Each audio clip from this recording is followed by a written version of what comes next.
Hello and welcome to Blaine's Escape Corner. How is everyone doing today? Gonna be a fun episode.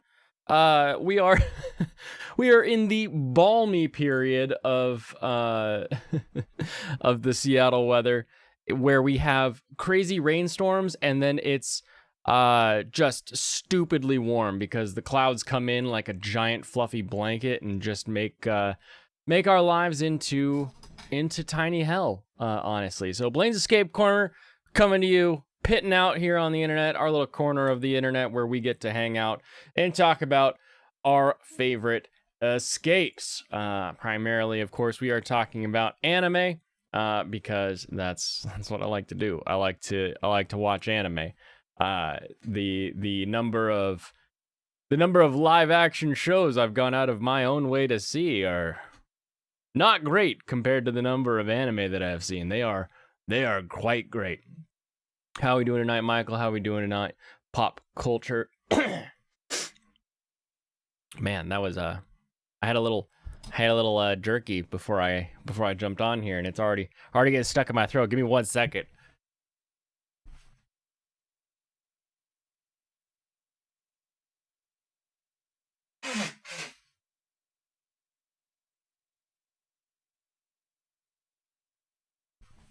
Oh, that was a weird one. Hello, Serranos. All right, opinion on pineapple on hamburgers.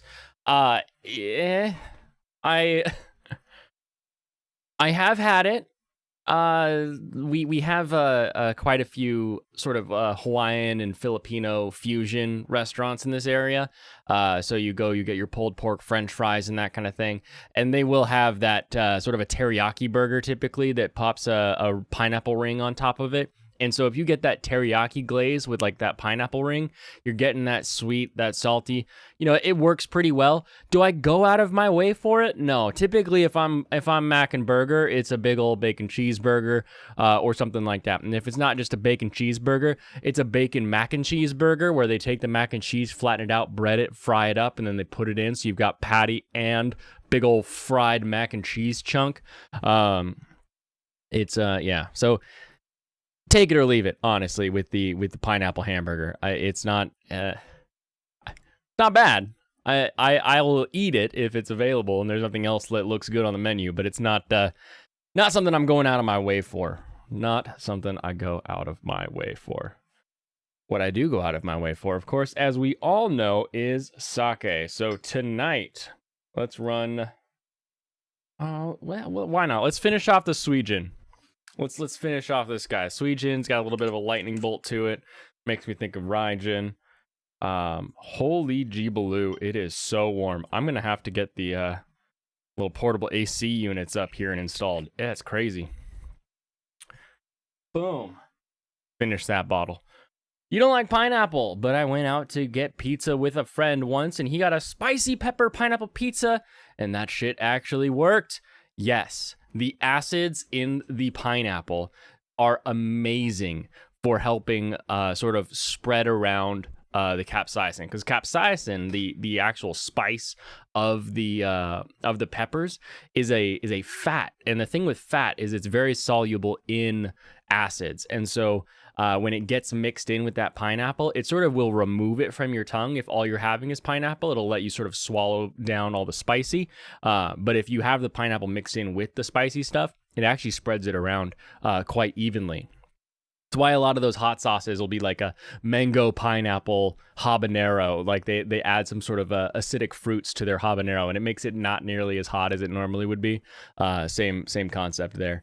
I usually do I do a pineapple pepperoni pizza, and then I just coat it with jalapeno rings, and then I'll sprinkle actual Parmesan on top. Like we'll get like the grated Parmesan from like Costco or something, and you spread that on top, and then you hit it with the like a microwave or a toaster oven if you have one, or a broil if you got an oven. So you get that little bit of crisp cheese that's like coating and protecting the jalapeno rings, and the jalapeno rings and the pineapple are in this sort of like sweet spicy layer, and then you've got the pepperoni down below. Well, that's a really I'm salivating, so let's get this kampai on the road. Kanpai, everyone.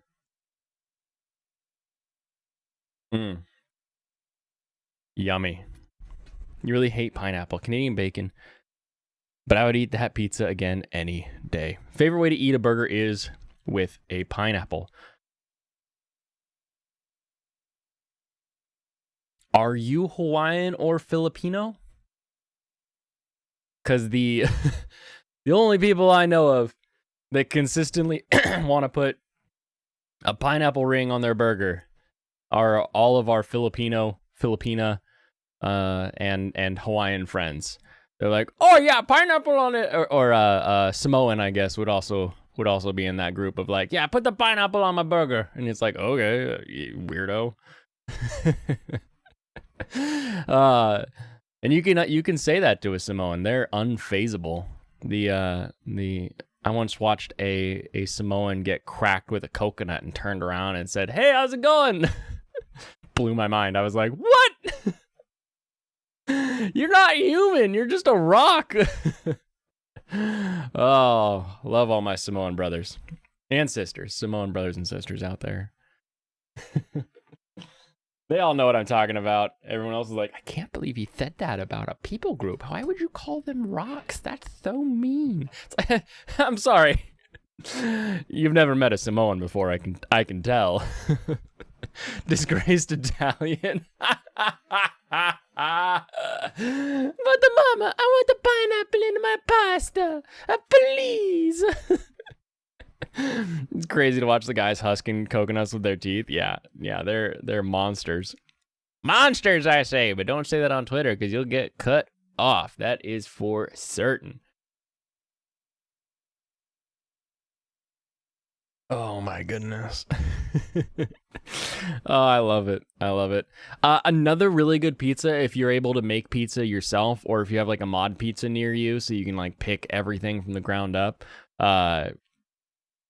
doing a garlic lemon rub, and then chicken breast, red onion, Kalamata olives, and then some feta cheese sprinkled around it. It is the most amazing Greek flavored pizza you'll ever have. If you make it at home, you have to get this thing called Mama Karam's garlic sauce. I don't know who Mama Karam is, but it's spelled with like an H. Hold on. Kharam garlic sauce. And if you can't find Karam's garlic sauce, then you'll have to oh, there's no H. Okay. This one. So you order it online. Also, it is basically just garlic, butter, and lemon juice. So it's not like it's the hardest recipe in the world. But this is Mama Karam. I call it Mama Karam because it's got this nice lady on the front. And it's like, yeah, it's a Mama Karam making the garlic sauce. I have no idea where they're from. But this is delicious. And it's just garlic, lemon juice, olive oil, salt, pepper, and what?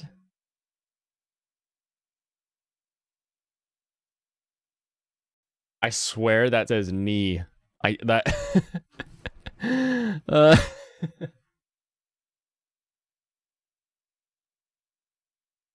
can't actually read what that says. Anyway, maybe it's love. Maybe the last ingredient is love. It's Lebanese. That's what it is. And the mom is Rose. So it's technically Mama Rose, but Mama Rose Karam. So we always called it Mama Karam's garlic sauce.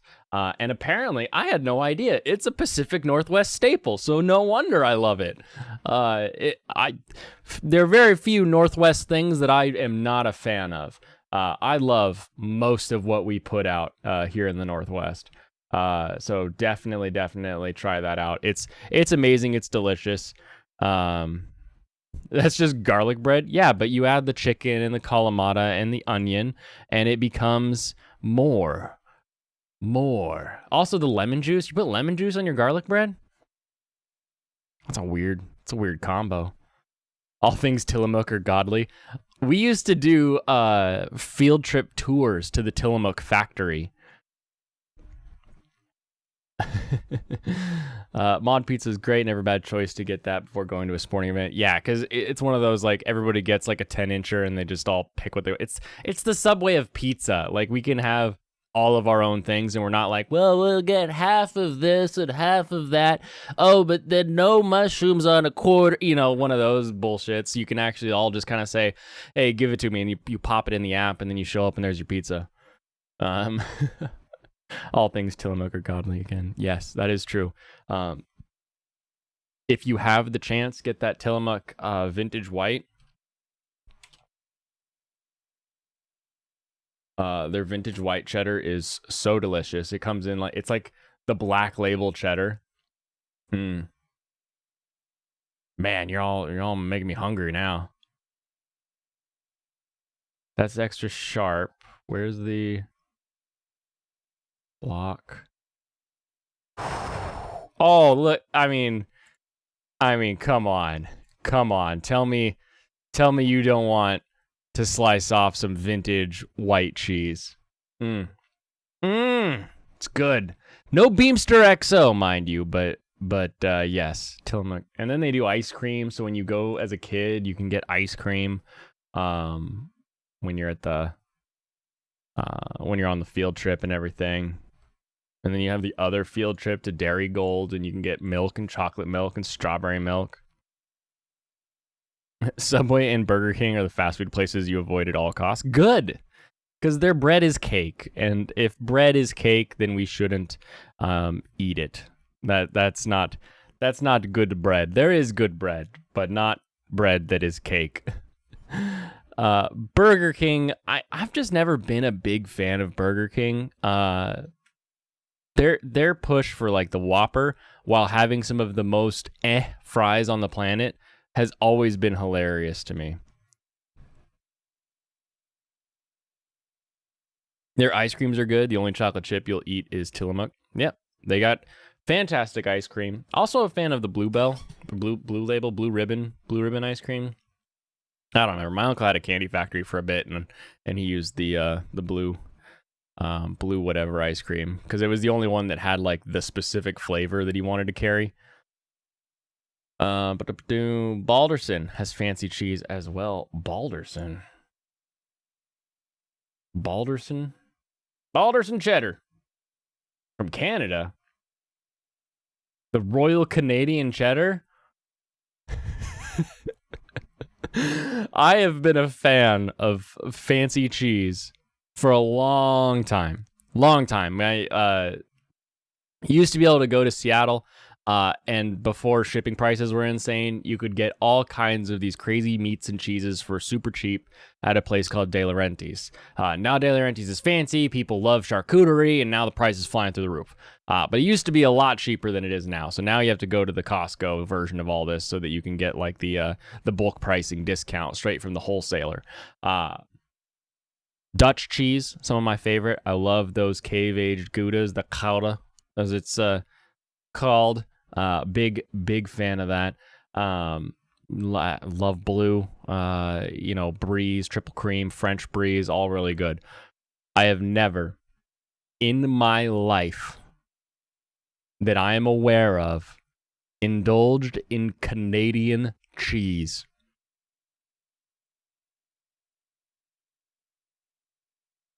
I had no idea. What, like, I've never heard. I need to find this now. I've never heard of Canadian cheddar. They've got a full body 40 month. They got a 60 month. That's a 5-year cheese. There's a 36 month with the we'll exhibit some small salt particles or crystals. Good. Those little crunchy bits are the best part of an ancient cheese. When you get those little little salty pop in your mouth, that's the best part of a good cheese. I have never heard of. Thank you for opening my eyes. Want to send me some? I need to get a PO box. I mean, all for it, but let me I'm sure I can get some here. I can get anything in Seattle. There's no way I can't not get some of this cheese. Yeah, I can get it. It's right here. They've got it at Costco. So thank you, but no need. I will procure said cheese, and then we will indulge in the cheese. I love food. I love food. I had that smoking brisket or pork butt stream, so you all know I enjoy food. So there'll be more food, as it is a form of escape. Before the TV, before the radio, before the printed word, we had food that allowed us to get away and bury our emotions in. Since 1881, Balderson's cheese. Don't like McDonald's either, but you like it better than BK. Okay. McDonald's used to be good. All fast food used to be good. It used to be good. Then they changed all of the fry oils, and now it just doesn't taste the same. That's why when you're driving around and you're like, I kind of have a craving for like some French fries, and you go and you get like a McDonald's thing of French fries, and then you eat it, you're like, that's not as good as when I was a kid. Just isn't. It doesn't taste as good. Why did I do this? Why did I spend $1 on this stupid tiny French fry pack and waste all this time in line to go get it? Like, the reason is because they're not frying it in the right kind of oil anymore. My Burger King has never gotten my order right. Only good fast food places near you are Chick-fil-A and In-N-Out. Nice. In-N-Out's pretty good. I think I suffered because everyone was like, oh, it's the best burger you've ever had. Oh, it's gonna be a great burger. Oh, it's the best. It's the best. It's the best. It's the best. Because there's so many people that were at my school that had like come up from California because like Microsoft and Amazon like were the big like tech centers, and so a lot of Silicon Valley was moving people up here. So I had a lot of friends that had come from California and would talk about In-N-Out all the time. And when I finally got one, I was like, oh, it's a burger. That's pretty good. Yeah, so it's just that was my experience with the In-N-Out. Health nuts did ruin food, and we are still obese because have you ever seen? Be honest with me here. How many skinny people order a Diet Coke?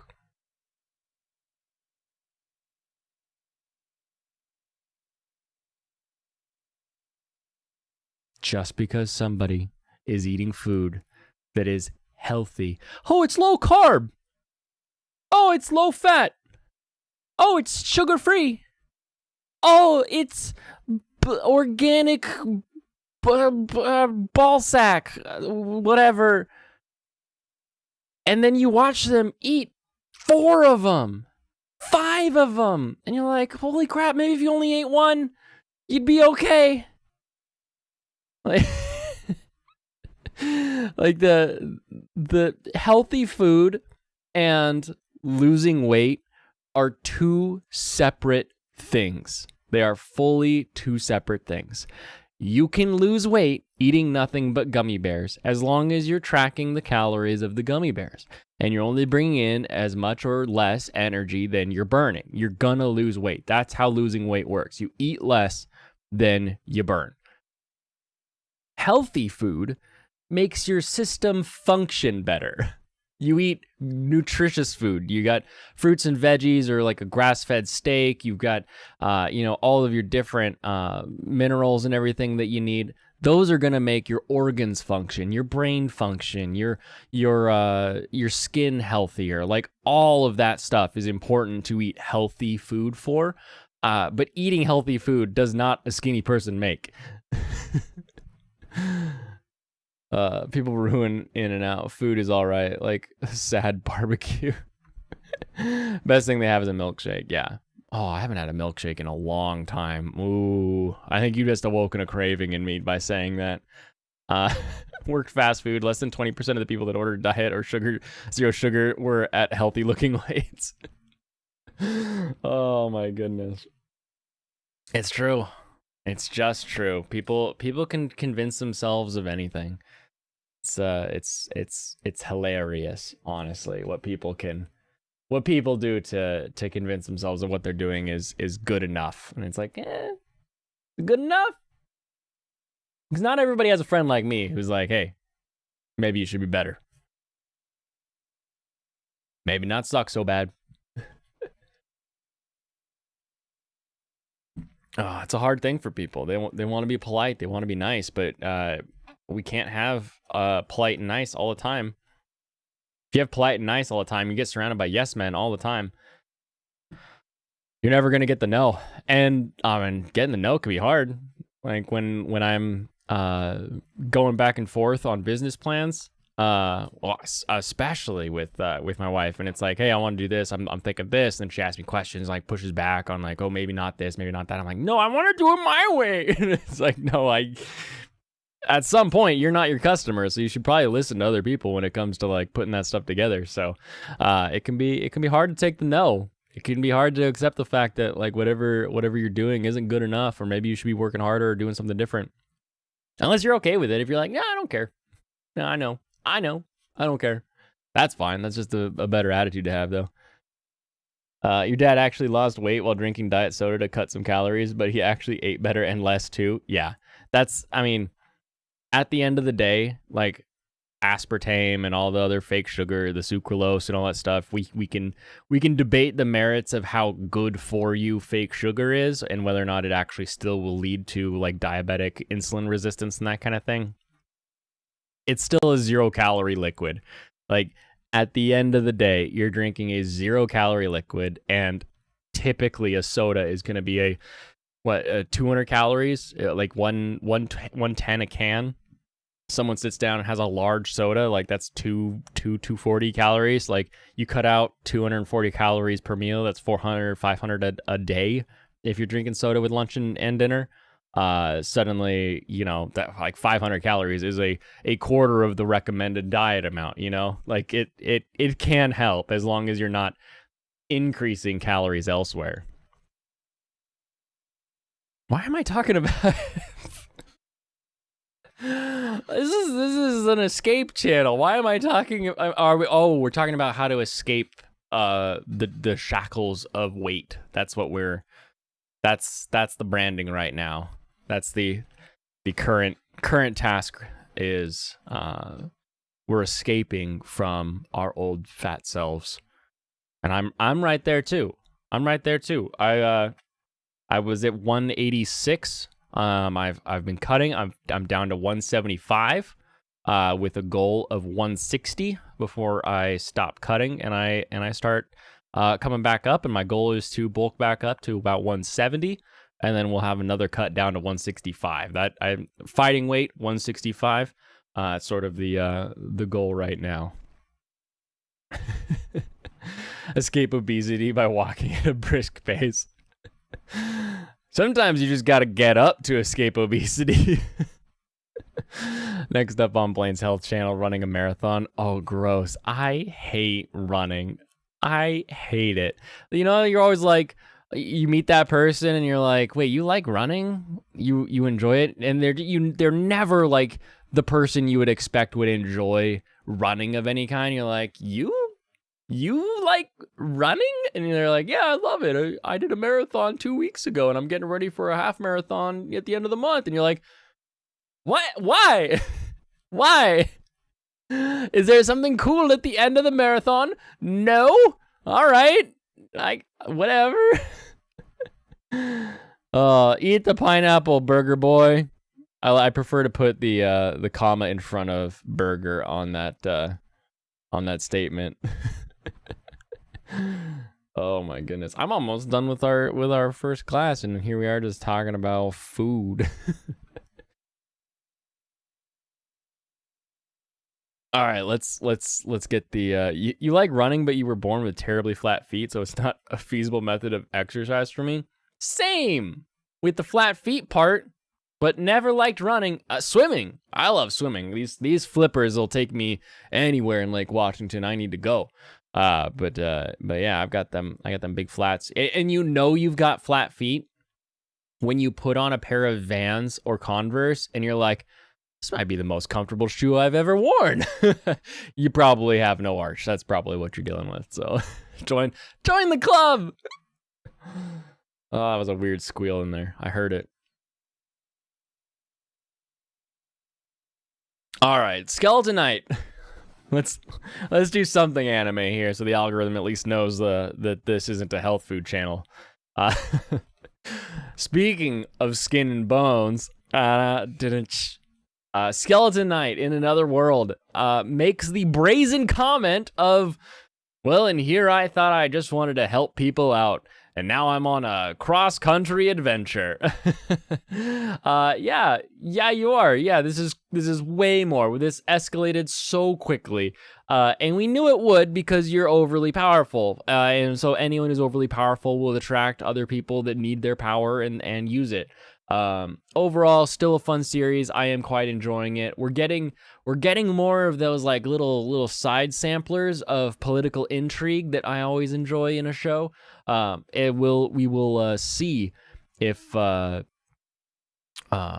we end up, following it through to the end. If we actually get a good resolution to this season that leads us into, potentially a second season, maybe an OVA, maybe a movie that wraps things up.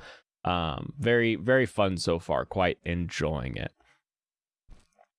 Sometimes the pineapple people got to get problematic. Damn you, pineapple people! Now, Diamond. They have all the vowels, but they're missing you. Yeah, I came up with that. But another. I need to actually get a soundboard. Well, I have a soundboard. I need to get it hooked up and put some sounds on it so I could have some fun with it. Diamond. We were just talking about getting skinny, but Japanese sweets won't make you fat because you got to walk and take the train and all that other stuff to actually get to the sweets shop and then get it back home. So by the time you actually get home with your Japanese sweets, you've burned off all the calories that barely sweet Anko is going to give you. So it's okay. We could talk about Diamond. Very fun. We're getting into Christmas. Japan, not very Christmassy of a place. However, they do lots of lights, lots of dates. Like they do the big KFC platter. You'll see it advertised everywhere come Christmas time. I was surprised. Like, they just referenced the chicken. They didn't actually ever show like, oh, people are buying chickens or anything like that. Very, very fun, silly episode. Again, this is one just to keeps you happy, and it teaches you something about a food group in a country that you may not be familiar with. So there's the anime. You happy, algorithm? Anime has been spoken about. Now, would you tell everyone, algorithm, that I do cool anime videos and send them my way? Thank you. Oh, I love it. Because doesn't matter where you go. You're like, hey, algorithm, please, algorithm. Daddy, don't you love me?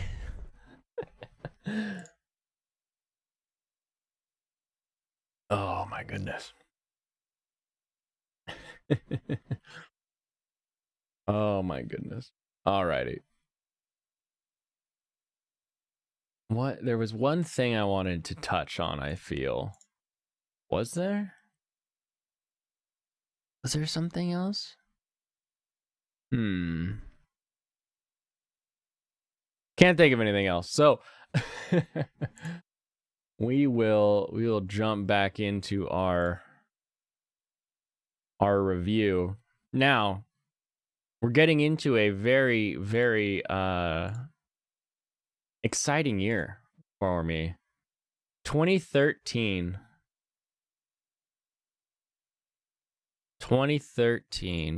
This is the year I got married. Very, very fun year. Let's get this. Also a year. Drop Skeleton Knight, bored with it. Yeah, I could see that. It's definitely not it's not an anime that I see everybody loving. It's an anime that definitely has I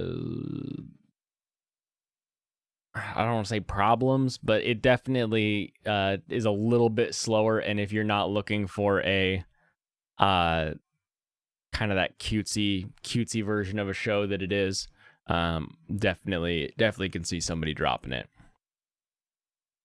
2013 is also what gave us and brand new anime fans. Game of Thrones was making people all happy and excited, and then some people saw Attack on Titan and they were like, whoa, an anime where people die. And you're like, yeah, it's called an anime. I've been watching anime where your main character dies and all of a sudden, let me scooch this up a bit. There we go. Hike that up. Where your main character dies and you're left with somebody else who has to take over main character role. Death is nothing new to anime. It's been around forever. So I was confused as to what made it such a good show. And then I watched it and I was like, oh, it's a question box. And it's a Super Mario question block. And everybody is trying to go hit that block. And until that block gets hit, you're always wondering, does that block have a 1-up in it? Does it have a super mushroom? Does it have a cape? Yoshi egg? You never know. And so you're like, all right, well, let me figure out what's in the damn box. Like, let me see. And so you keep watching and keep watching and keep watching. You're like, oh my goodness, when are they going to get to the box? And they finally get to the box and you're like, oh, okay. But it takes them years to get there. So by that time, you're already so invested, you might as well finish it up. So now you're sitting here with Final Season Part 2, and you're like, how is it Final Season Part 2? Why not just call it 5th, 6th, and 7th seasons? Why can't we just call, why is it now, we've turned into Half-Life. We're like, oh, Half-Life 1, Half-Life 2, Half-Life 2 Episode 1, Half-Life 2 Episode 3. You're like, what? Why? Why can't we just call them 1, 2, 3, 4, 5? Why do we have to keep adding Final Season Part blah blah blah? So, yes, I have seen this show. Yes, it is a good. It is a good show. Honestly, the best thing that Attack on Titan has done is bring in a ton of new anime fans, which is good. It is good because the more money, the more people, the more wallets we get involved in anime, the better anime will be, and the more anime we can get. But the best thing it ever did was teach people the name Sawano.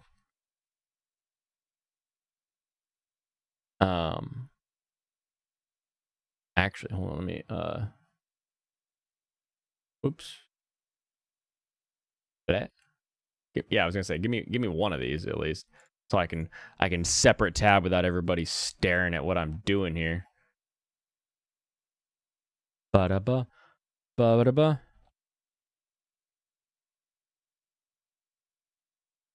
Okay, yeah. So it taught everybody who Sawano is.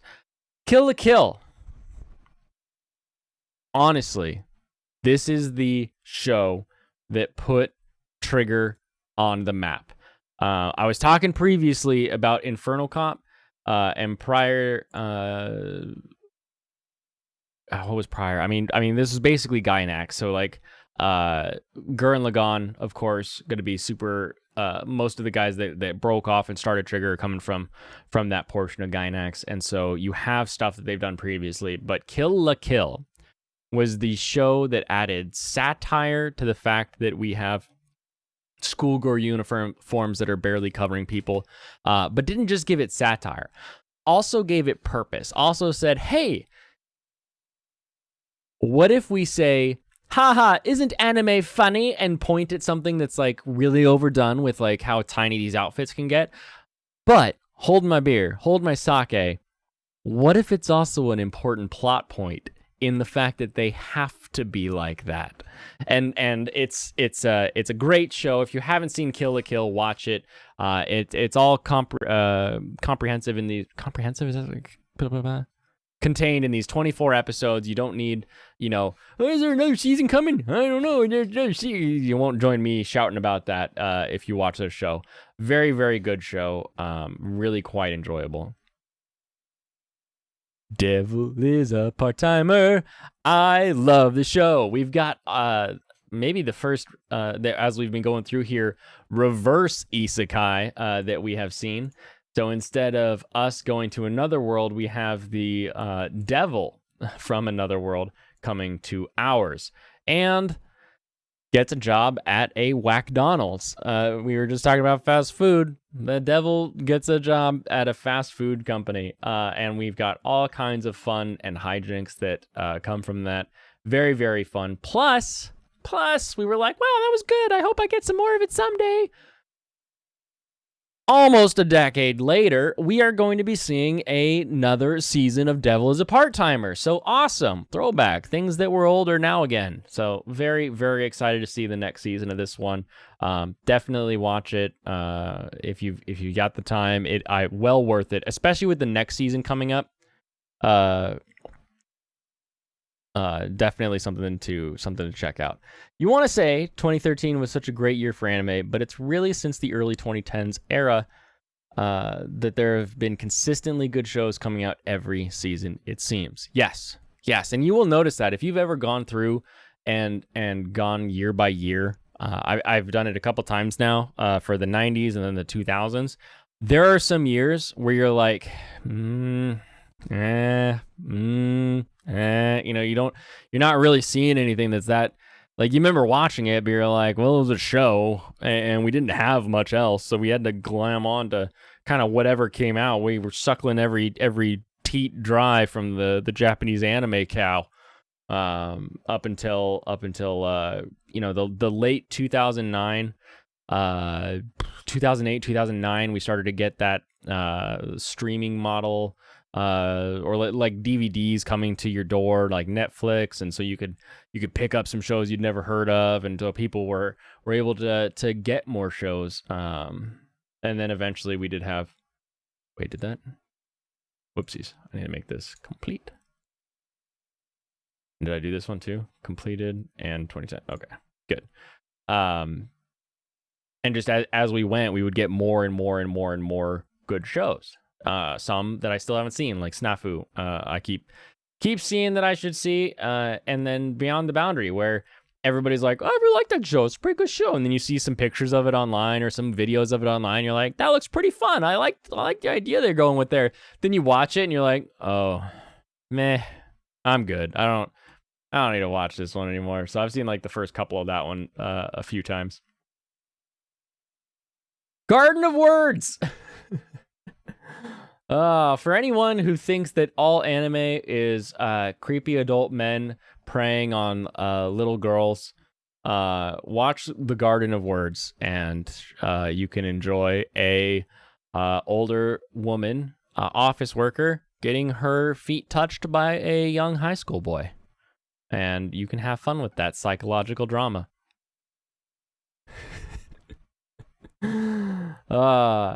Golden Time. So good. Such a good romance. This is this is the show that 50 First Dates wishes it was. Log Horizon. If you really, really, really like MMOs, you can watch Log Horizon. Date Alive. I'm actively watching this one. It's pretty fun so far. I gotta say, I'm quite enjoying it. Golden Time was great. Man, I got an eyelash. Just feels like it's stuck in my glasses here. Golden Time was very good. Very, very good show.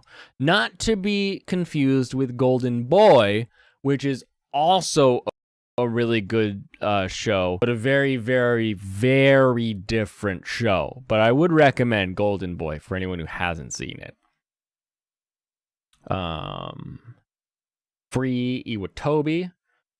DxD, we already added a DxD. We all know it's fantastic. We know it's the best opie ecchi comedy out there. Oh my goodness, I swear to G Blue, the frickin' eyelash is it on my glasses? Is that the problem? Kroko no Basket, more Magi, we discussed already. Watamote. No matter how I look at it, it's you guys' fault I'm not popular. This show is adorable. Little weirdo girl who just has to struggle with being a weirdo girl, and how she moves on with that. and interacts with people. It is adorable. It's fun. It's cute. Everything in this show, you're just like, it's gonna be okay. Like you wanna buy her like a Starbucks and just like be like, you're gonna be all right. It's gonna be okay. High school is not the end. Trust me. Chaotic romance are top tier. Golden Time and Cuckoos. Chaos and romance. In the beginning was chaos. Blood Lad. Ore Shura. Strike the blood. This show, I see images of all the time. I'm like, oh, that might be kind of fun to watch. And then I just never do. I always forget to like look into it. No idea why. It's just a show that I can't seem to watch. Problem children are coming from another world, aren't they? Oh my goodness. So good. So good. Such a good isekai where they're getting sucked into that other world and they're like, well, we're in this other world now.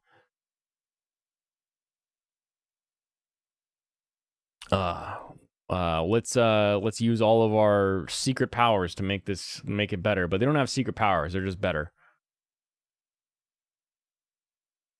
Oh, it says they have psychic powers. I don't remember them having psychic powers. I just remember them being like stupidly smart and that making them problems. Haganai next. Heard good things about it. Little Witch Academia. Very, very interesting little show. Movie and show. Not for everybody. Not for everybody. But it's only 26 minutes, so like you can't go wrong by watching it. You know, you're gonna have a good time for 26 minutes. I can tell you that much.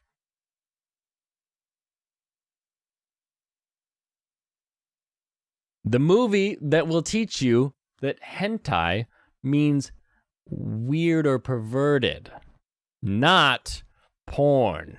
Very, very different meaning when you watch Hentai Prince and the Stony Cat. Cute little rom-com. I can't say go back and watch it because there's other like better shows to watch if you haven't seen like half this list. But if you've already seen everything else that I've recommended to people, go and watch Hentai Prince, and Stony Cat. Mao Yu, the demon with her large tracts of land.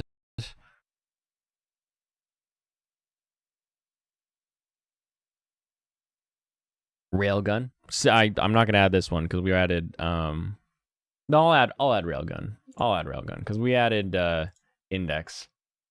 And they're same universe, but you gotta call them a little different. Mental Choices. Wind Rises. Honestly, my least favorite, I think, of the Ghibli, and I'm including Porco Rosso in that list. I think I'd rather watch Porco Rosso than watch Wind Rises again. Not great. Not great personally. Infinite Stratos, we talked about that one. Everybody loves a good Robo Harem. Anohana the movie. Gargantia. This is a weird one. This is a very, very funky looking CGI mech one where if you're paying attention and you've seen an anime, you're going to guess the ending by the time the first episode is over. That's a promise. This was one of the first ones where I was like, oh, this is what's happening. And my wife was like, how do you, no, that's not, we've never seen this. And I was like, yeah, but okay. And now we have this new game where I will send her an email and I'll like bury in the email, like whatever the ending is. And then when we're done with the show, she opens it up and sees if I was right. That way I don't spoil anything for her. Because you watch enough shows, you can kind of guess some of the newer shows. Except for the couple new shows this season. They've been kind of tricking me. They've been throwing me off. Not like I Could Become a Hero, so I reluctantly decided to get a job. This show's fun. The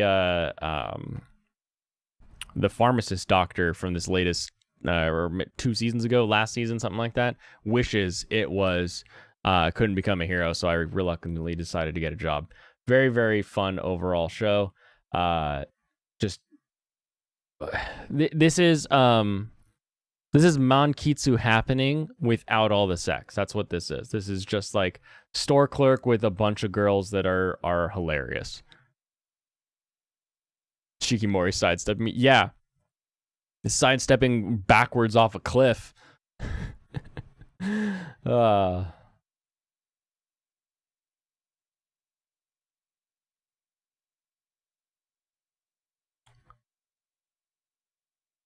Death Billiards. Wow. So I don't know this one.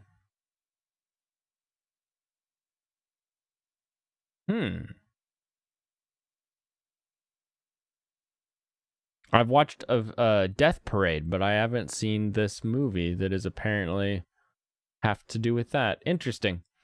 Ace of the Diamond. Hunter, Cross Hunter. Tale of Princess Kaguya. Classic story. Another one that shows that Ghibli's a studio and not just a man named Miyazaki. Very, very good retelling of the Bamboo Princess, the Moon Princess. Sorry.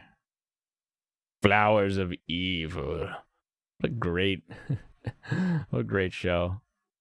Yaomushi Pedal for anyone who likes that. Gotcha Man Crowds was really good. That one I was not expecting to be any fun, but it ends up being like a really, really quite enjoyable show overall. That is for sure. What else are we throwing back? Sunday Without God, more Hunter x Hunter. Berserk. Again, watch, but this is I mean, if you've already seen the other two, you're gonna watch the third one. You kind of have to. But definitely, like go watch Almighty Lolly's videos breaking down the manga, and that is the anime that you should watch, is the 17 hours of Almighty Lolly talking about Berserk.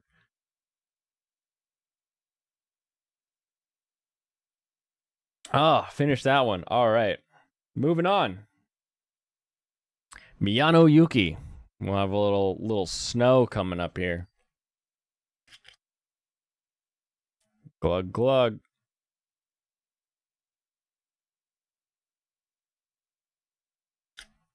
Alrighty. More Pokemon X and Y. Hyperdimensional Neptunia. Man, if only that didn't exist, maybe Christian wouldn't be in prison. Samurai Flamenco. I remember starting that one, but I don't remember it being any good. Interesting year. Arpeggio of Blue Steel. This is a fun one. This is right in line with the girls are boats kind of a thing, but the girls are like actually like it's actually a boat, and like the girls are like AI boat control systems basically. Works pretty well. I quite enjoyed it. I have the manga as well. For some reason, I probably got in like a loot crate or one of those, the loot anime boxes. But yeah, overall that was a pretty good series. Nothing. One thing that you run into with all of the shows that are just like there's another show, is that you lose track of shows that should get a second season, right? Like Senran Kagura. We need more Senran Kagura, but we're probably not going to get it because we've been getting so many other shows, right? And so you move into this phase of everybody's trying to make the next Attack on Titan, the next Sword Art Online, so that they can really create a series that they can keep going with, or like the next Pokemon, rather than let's just make this series that we like, and then we like it so much we're going to make a second season. You stopped seeing that. So we kept getting these Season starts, season ends. Who knows what's happening next? If only this didn't exist, then Chris Chan wouldn't be in prison. Yeah. I mean, if hyperdimensional Neptunia didn't teach him about other worlds, he may not have thought that the characters were real. I highly blame that on his reality breakdown. Not saying he couldn't have broken down reality in a different way and been messed up and ended up in prison for doing something totally different, but hard to argue with the fact that played a pretty big role in his dimension jumping brain. Akenden sounds familiar, but I'm not gonna put it on there because if it just sounds familiar, I can't exactly say that I did watch it. You know what I mean? You're like, I think I watched that. Like if you're saying I think I watched that, maybe you didn't. I didn't know this had a second season called Samurai Bride. Even I'm learning things as I scroll through here. That's exciting.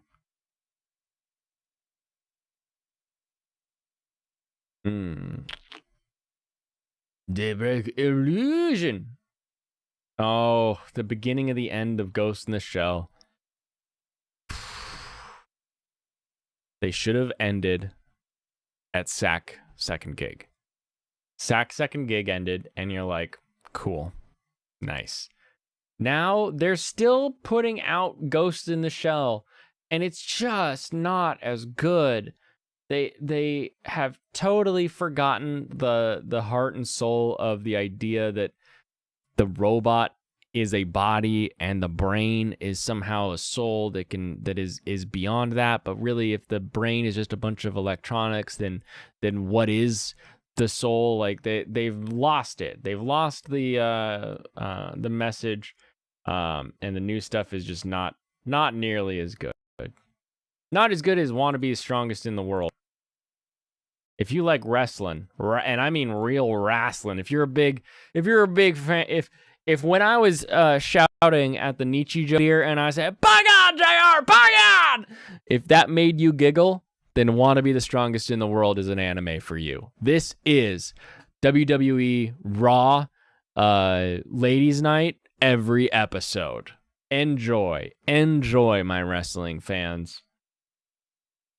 And basically, Super Eye Patch Wolf. That's who I'm talking to with that one.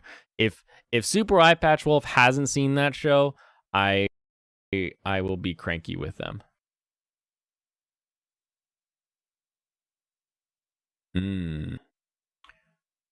Bayonetta.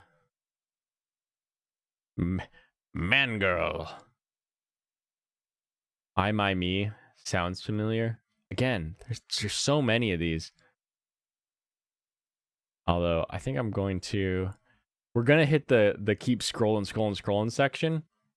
I think I'm gonna move to the next year before we get too deep into that.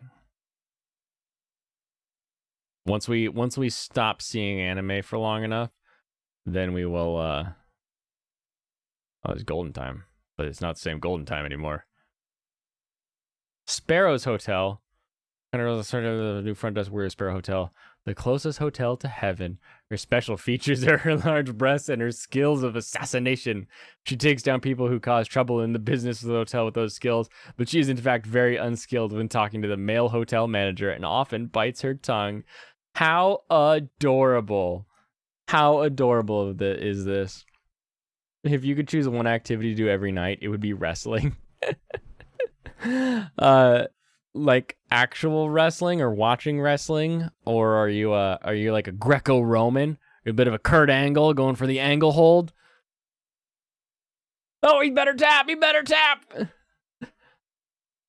We're gonna fight over your Olympic gold medal. We're gonna hang it from the top, and whoever climbs this ladder and gets it, it's theirs. And they'll be declared the winner. Oh my goodness, I love wrestling. Like I was a huge wrestling fan back with like John Cena, and like the Big Show and Mark Henry. Those are some of my favorite SmackDown events. Getting into some of the like Undertaker always coming back. Oh my goodness, those were fantastic.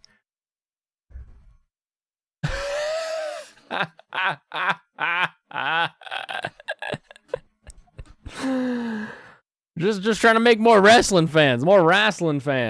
You know. You didn't tap. Larva season 2 is your favorite chaotic romance? Yeah, that looked like it. I could tell immediately that was Train Heroes. That's adorable. I hope some kid who likes trains is watching Train Heroes now. That would be funny. All right, and we're hitting the scroll zone. I can't imagine there being anything down here from a stone. Can't get blood from a stone. All right, I'm calling it. If there ends up being something that we really missed, that we should have seen that was deeper in there, that's that show's fault for being that weird. Tokyo Ghoul. Man, people loved this show when it came out. And then hated it when it was done. And I never got into it. I was like, okay. I'll watch it later. Oh boy, new Shikimori in 3 days. Oh boy. That means a new Louis Kemner article in a week. Oh boy. You want a less chaotic romance? Here you go. Your lie in April. Don't lie in April. That's what I learned. That's what I learned from that show. If you're not a fan of Harukana Receive, maybe watch Haikyuu. I prefer Harukana Receive, though. It's my form of volleyball. I prefer beach volleyball, women's beach volleyball, as opposed to little boy high school volleyball. That's not my thing. Noragami, though. This show, I feel like this show is fantastic, and that lots of people know it's fantastic, but I also feel that nobody talks about how good this show is. The idea of like kami in Japan is so fascinating, and with the way that they deify kind of everything in Shintoism. So it's like a weird pantheism, polytheism thing where it's not that the grass is God, but there is a grass god kind of a thing, and at the same time the grass is the god. So if all the grass went away, then there would be no grass god anymore, sort of a thing. So it's a very, very fascinating religion when it comes to just taking everything it can. And so you get to see a really heavy blend of Buddhism mixed with Shintoism in this show, and the way that it works, the way that the god's realm gets tied to the earthly realm. Very, very fascinating, that sacred mundane balance. I find that stuff just so interesting, coming from a Western point of view, where everything in our pantheons are, you got Christian religion, you've got Jewish, you've got like Greek gods, you've got Norse gods, and it's always like, those are the gods who have fun and do things and then tell us humans kind of what we should do and how we should do. Whereas like Shintoism and Buddhism is so different. I find it fascinating. Very, very fascinating. Then another week break? You mean they're only going to put out 2 episodes and then have to take a break again? Man, maybe if the show was good, they wouldn't have to wait so long to come up with new ideas. Problem is they had episodes planned for these 2 off weeks, but they realized they had already done those episodes. But then as they were like looking through the trash, they were like, "Oh wait, no, they just look the same. That's all. We could do this one."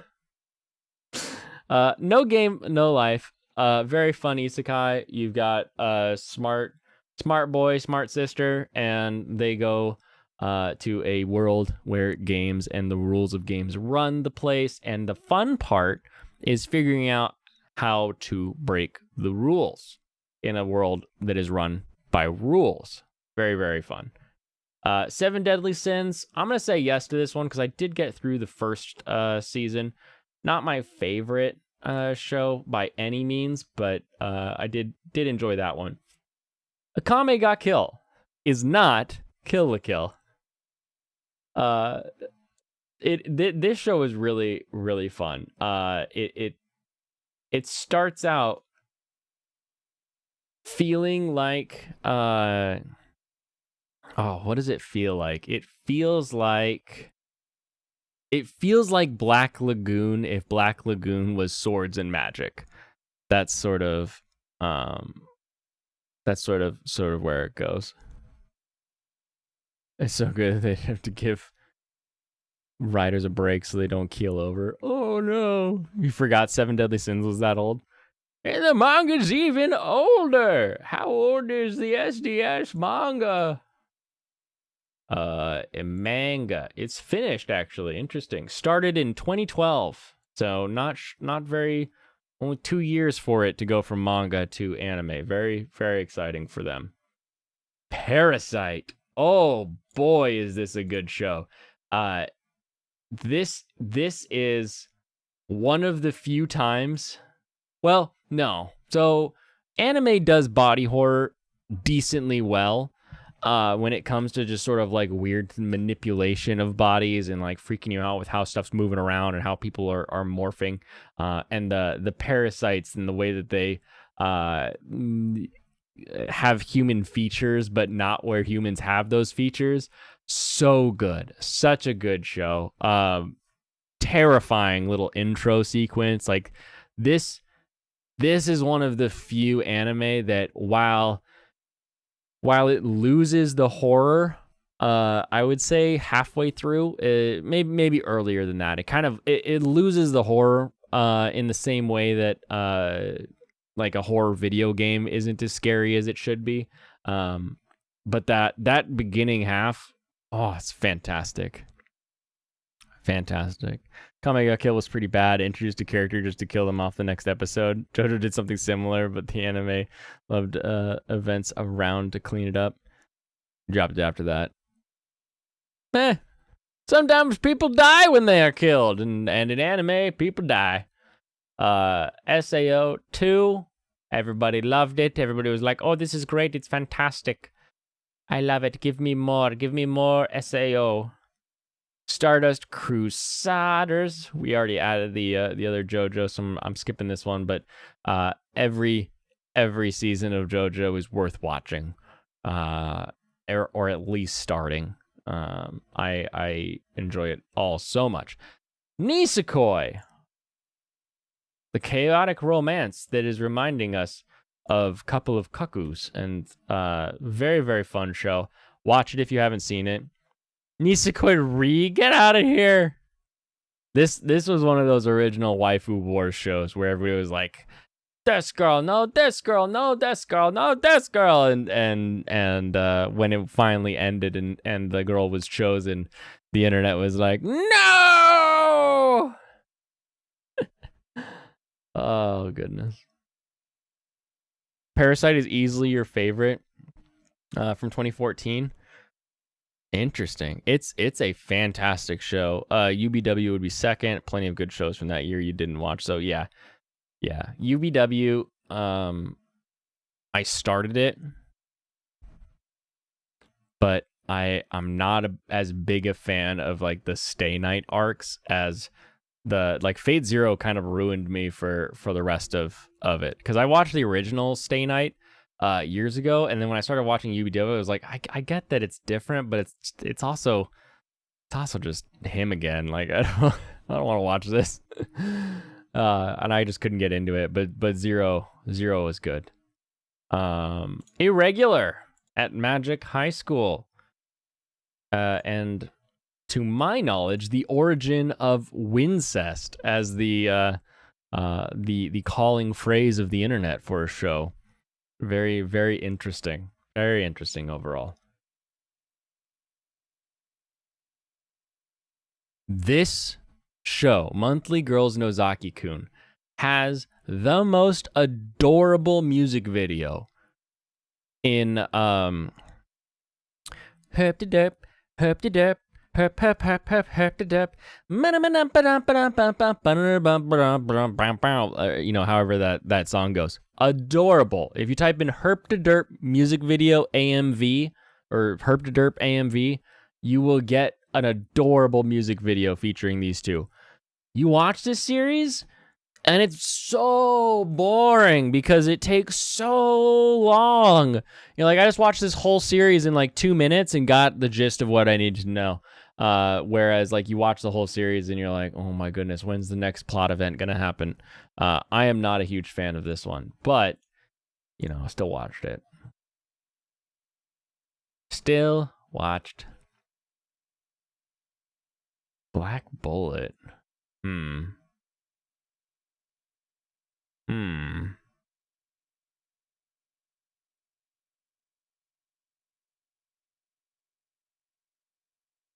This sounds really familiar.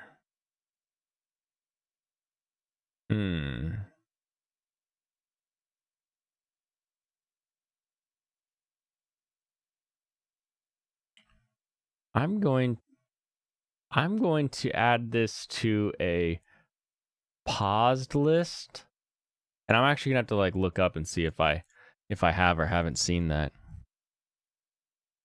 This hit me like a train last night. Soy Fawn from Bleach looks like young Hinata from Naruto. Sure. Is Hinata? Hinata doesn't have like dark skin though, does she? There's plenty of other ninja girls that would match. Call me John. Like the stream, guys. Like the stream.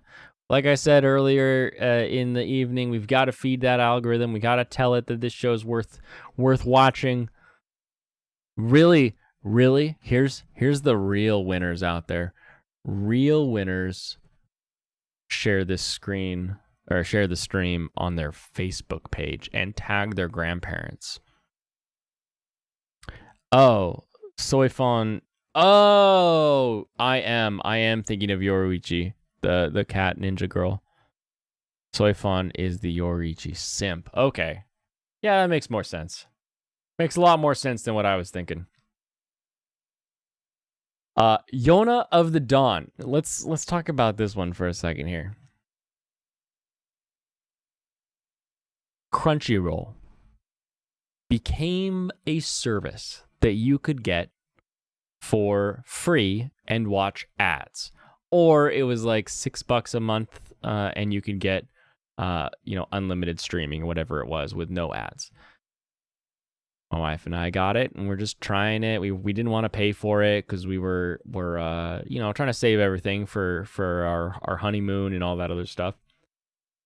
But this stupid show, every commercial on Crunchyroll was an ad to watch Yona of the Dawn. It was like Yona of the Dawn. Like it felt like Toonami with the way the ads were rolling. Every break in whatever show we were watching was a commercial for Yona of the Dawn and how we could watch it if we signed up for premium Crunchyroll. Constantly. I guess the only other commercial they had was like this dog that would like come out on a white background and sit down and then went thump thump and would like hit the glass of the TV, and that was funny because our cat was really interested in that. But Yona of the Dawn, basically, one of the reasons that I ended up getting a Crunchyroll membership, because I was so sick of seeing Yona of the Dawn. Watch Yona of the Dawn on Crunchyroll Premium. Constantly. I was thinking of the best girl, which makes sense. True. I guess the simp, the S stands for Serranos. Black Bullet. They use little girls with monster powers to fight monsters that can only be killed with special bullets. And you believe in Yoruichi supremacy. Good. I'm glad we're all agreed here on Yoruichi. Glad that worked out. Chunibyo we've already put on there. Trinity 7. Oh boy. paint by the numbers harem show. Does everything right. Even adds a couple twists, like with our little blonde girl over here. Love the little ninja character. That show is a fun one. Really, really fun one. And I think there's a movie coming out or a new season coming out. Something like that. Rukia is queen, Yoruichi is trash.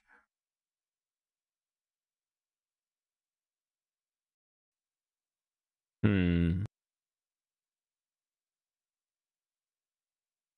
Hmm.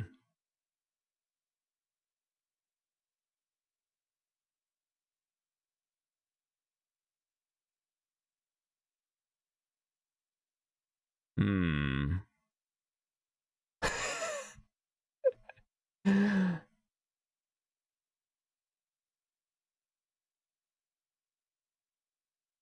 Hold on. Oh, it's ABBA. I thought there was an autofill that was just Yoruichi abs, and I was like, how is that one not your preference? But it's not them.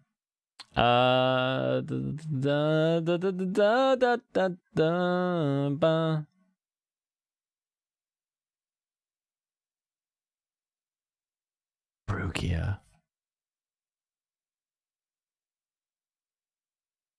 Rukia Kuchiki.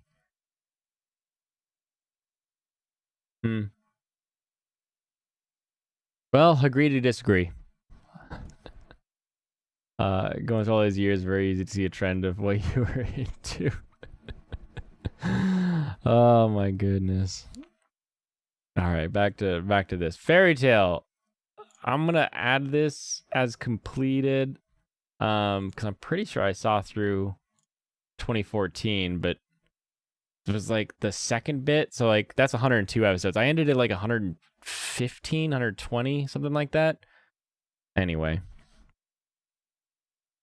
not sure any of the girls in Bleach have abs. Maybe Hollabell. Well, not in their original art, but I'm sure there's fan art of everyone with abs, so keep your eyes open for that, I'm sure. Amagi, Brilliant Park. This show is amazing. This show is amazing. It is Kyoto Animation taking the same sort of design elements from the Fumofu mascot, and it's this whole series of, it's just a theme park, but all of the acts, all of the mascots, everything in the theme park is real magic. And so it's fantastic. And they bring in random dude who is going to help bring them back into the money, because they don't need money since they're magic creatures, but what they need is the happiness magic of people who come to the park. So they've got to turn the park around, get people coming, get people excited and happy about the shows, and that magic is going to make sure that they all survive. And it is adorable, it's fun, it's short, and it is all you need when you're looking for something to brighten your day. Nope, no abs. Okay. Psycho-Pass 2, you can skip this one. I think the first one ends decently well. And the second one just sort of goes into places where you're like, yeah, I don't know that we need to do that. That doesn't seem very exciting. I don't know that we need this. But still decent. Fruit of Grisaya. Hold on. Prison. Fallen too far of a tree. 5 female students who live there idly. No, I don't think. I don't recognize that. I feel like I've started that, but I don't think I've finished that one. The last Naruto the movie. Ski Monogatari. Shiro Bako. This is a fun one. This is before we had Don't Touch Aizen, whatever, or Keep Your Hands Off Aizoken, whatever that show is called. We had Shirobako, the show about making a show, and it was adorable and it was cute. And anyone who was like in the workplace could kind of connect with anyone in the office. Then came a show called Ping Pong the Animation, and we were like, wait, what's anime? What is a keyframe? This show is so weird. It feels like you're watching a 80s rotoscoped show where every single frame is like a different animation because people are kind of like constantly moving with the way that everything's drawn. They're not drawn in your traditional anime style. It got super popular,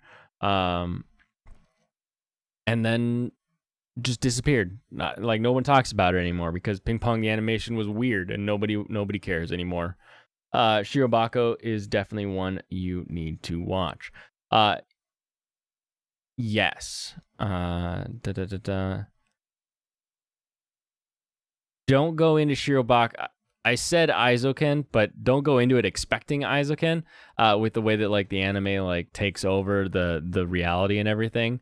But it is a sort of slice of life. Adults are working and they're working together on making an anime, and making sure that it all comes together. So really, really fun show overall. Ping Pong is a show that would dethrone Parasite in 2014 if there is one. Interesting, yeah. But after 2014, like, who talks about ping pong? Nobody. It showed up, told everybody, like, animation isn't everything, and then disappeared. It's crazy. And then we get, like this last season, we had Ranking of Kings, and it was like, animation isn't everything, or just because the animated one way doesn't mean it's going to be that. And you're like, okay. It's one of those shows. It just kind of, like, flashes that pan. Aldnoah Zero, home of the greatest Sawano drop of all time. First episode of this show has the greatest Sawano drop that just drops a bomb on people. Just like, Hase cry! It's so freaking good. So freaking good. You know the meme of like the guy that's like playing the piano and the piano is on fire? That's actually from Yukihiro Sawano when they were making the theme songs to this show, Aldnoah Zero. The show overall, kind of a paint by numbers mecha show. Nothing that really is that crazy. You've got, you know, people in space, people on Earth, and they're fighting, and it's sort of your Gundam without being Gundam.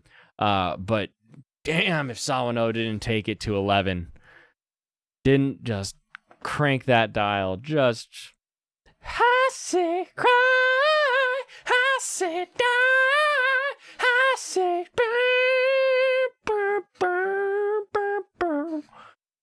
Oh, so good. Dang, it's warm in here. These next few streams, I'm going to be sweatier and sweatier unless I bring that stupid AC unit up.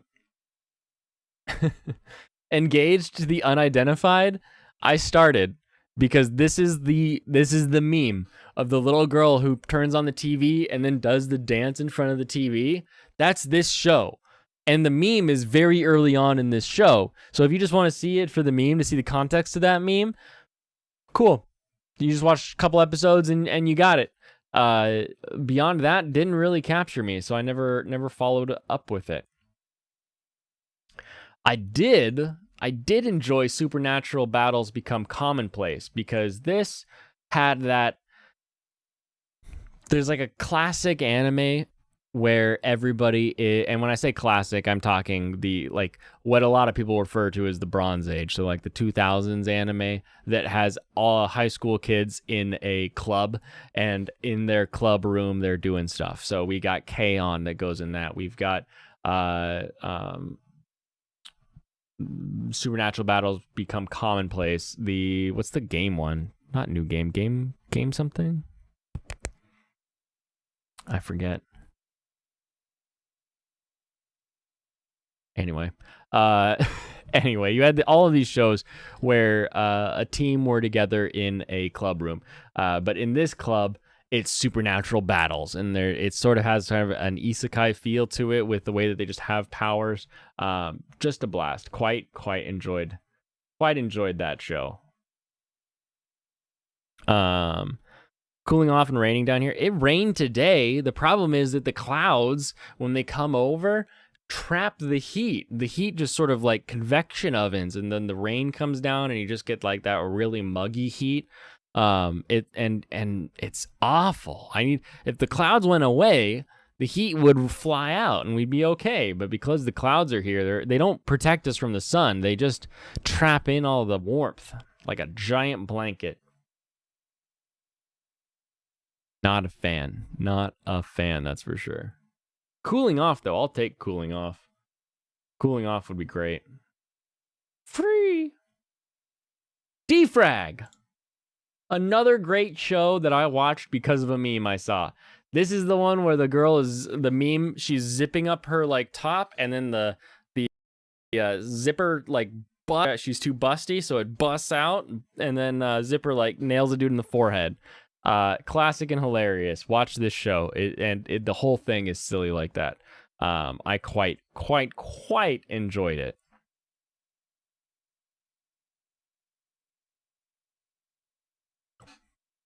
Remember Space Dandy? Does anyone remember Space Dandy? Does anyone remember the announcements of Space Dandy? Space Dandy, the first anime that released in English stateside before it released in Japan, in Japanese. We had a dub before we had a sub. We got introduced to all of the galaxy and honeys and this fantastic little group.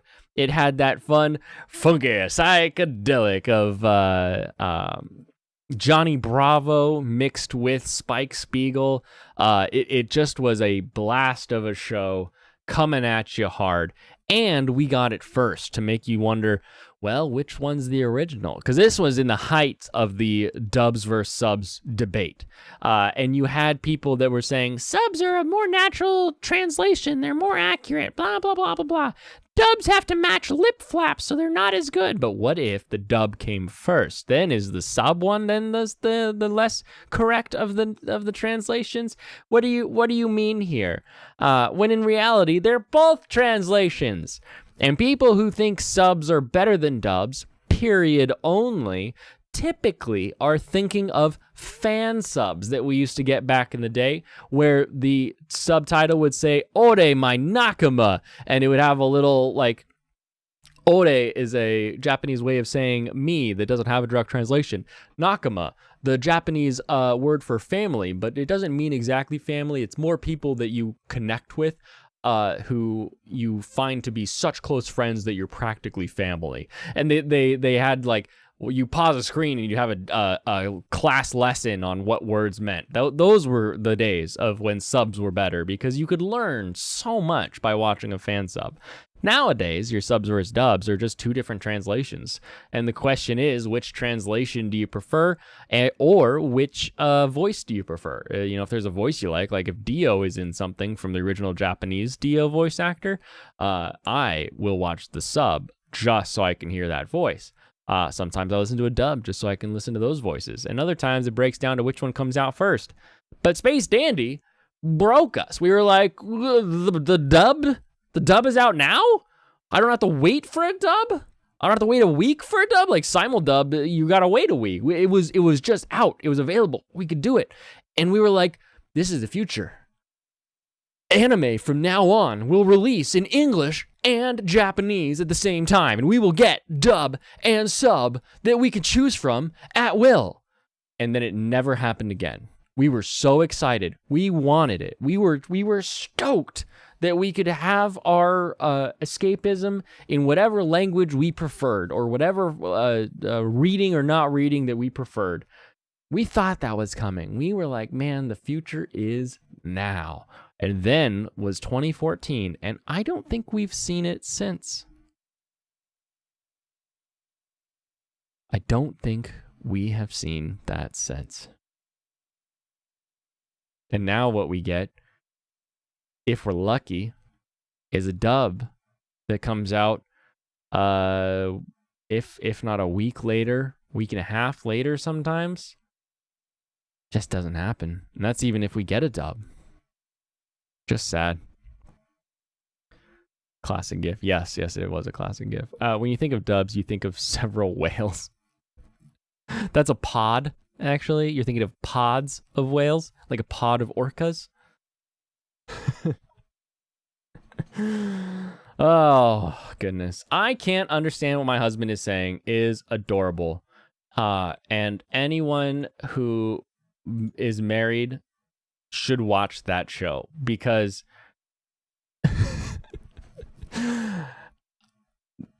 me and my friends have our own language based on references and past experiences that we've had. And sometimes when we're talking, when we're having fun, when we're joking around, my wife could be right next to us and she might as well be listening to a couple people speak in French. And that is fully encapsulated in this show so well. It's fantastic. Funimation usually does a few dubs that trail by 2 to 4 weeks or a season. They are just now dubbing. What is that?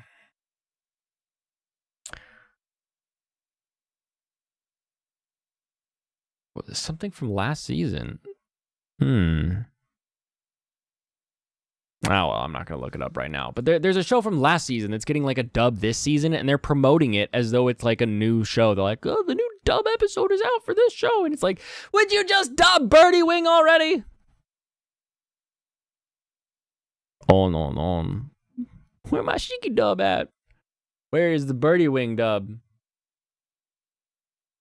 Coffin Princess. Brunhilda. Black Butler. If you like Black Butler, you know. When Marnie was there. Wait, this sounds familiar. Witchcraft Works. JC Staff. Nope, don't know that one. Sakura Trick. No, different Sakura. Is the Order a Rabbit? At some point in my life, those aren't orca though, more like blue whales.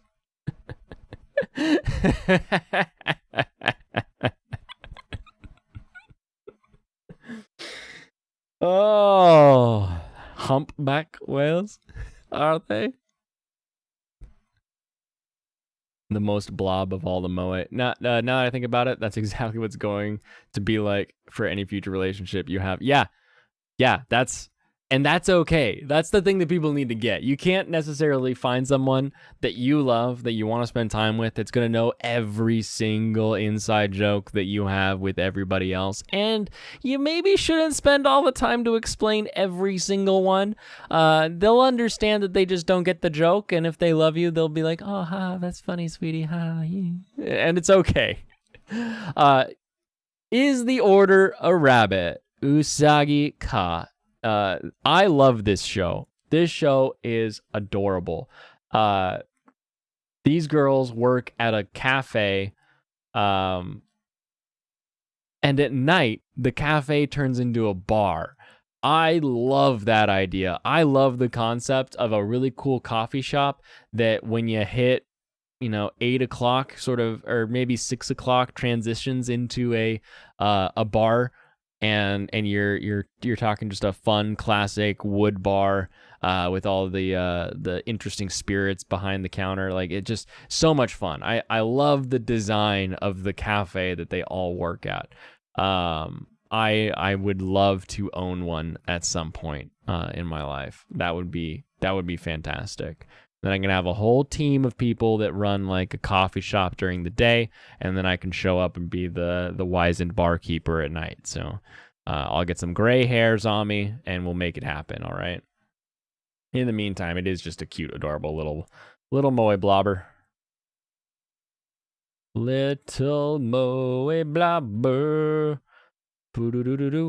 Comic artist and his assistants I thought was going to be a lot more fun than it was. it was a whole lot more boring at the end of the day, honestly. Riddle story of devil.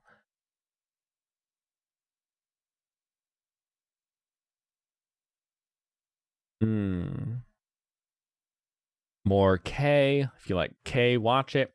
Tonari no Seki-kun is another one that you could watch the AMV for and get the entirety of the show. Very silly little thing. It's basically the reverse of Tagaki-kun show. You're sure that show doesn't compare to My Sister, My Writer? Oh my goodness. Yeah, it's I mean, I've got a preference, that's for sure. But Tonari no Seki-kun, basically, you got the two kids at the back of the class. One of them is always messing around, and the other one is watching them mess around. Very cute, silly show. Again, the AMV will basically give away the whole series, and it's not really that interesting past the series. Rail Wars. This show is such a stupid concept, but I love it. I love it so much. Nothing compares to My Sister, My Writer. Everyone loved it. Yes.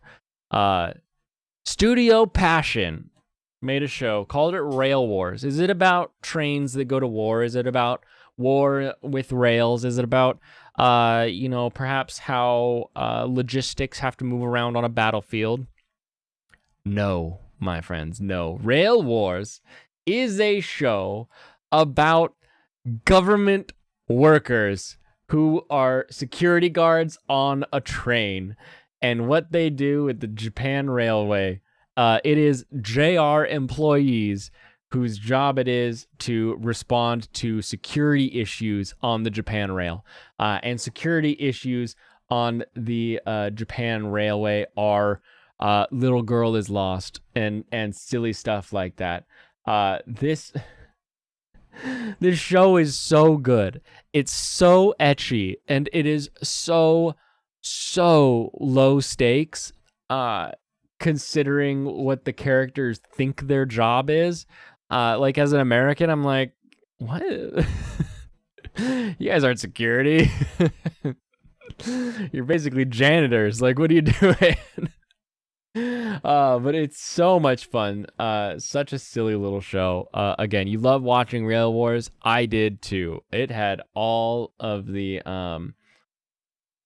plot curves that we needed.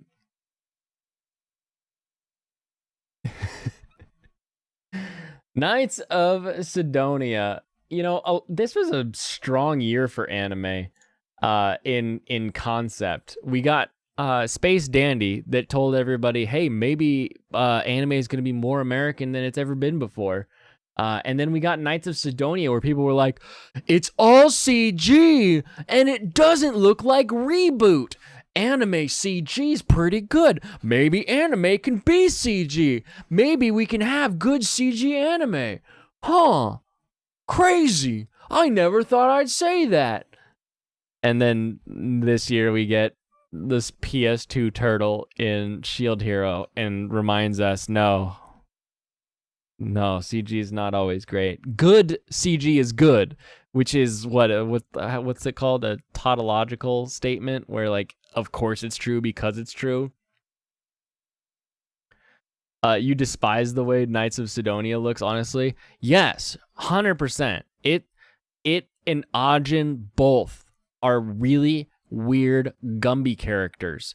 Also the other one with the aliens and the old guy that like turns into like a weapon. All of those have that same like Gumby look to everything. You're okay with Ajin though? Interesting that you were okay with Ajin. Maybe because it was enough monster that you didn't really care as much. Oh, Pupa. Can't believe Pupa has a friggin' anime. Whoever greenlit Pupa needs to...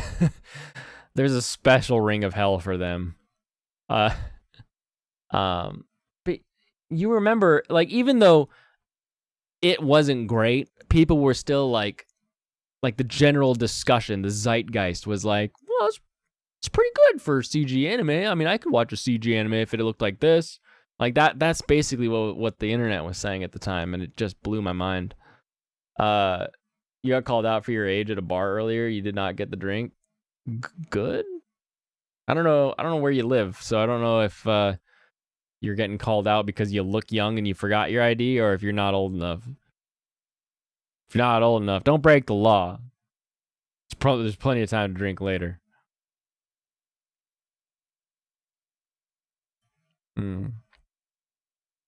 Dragon Ball Z Kai.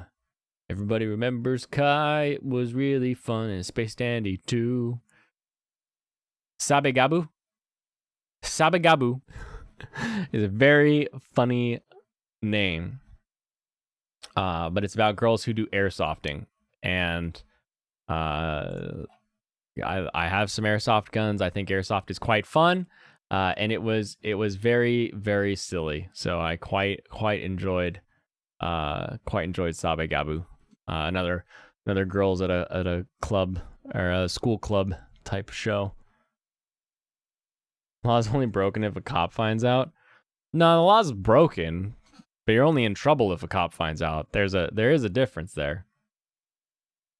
Like if I speed, I have broken the law of the speed limit.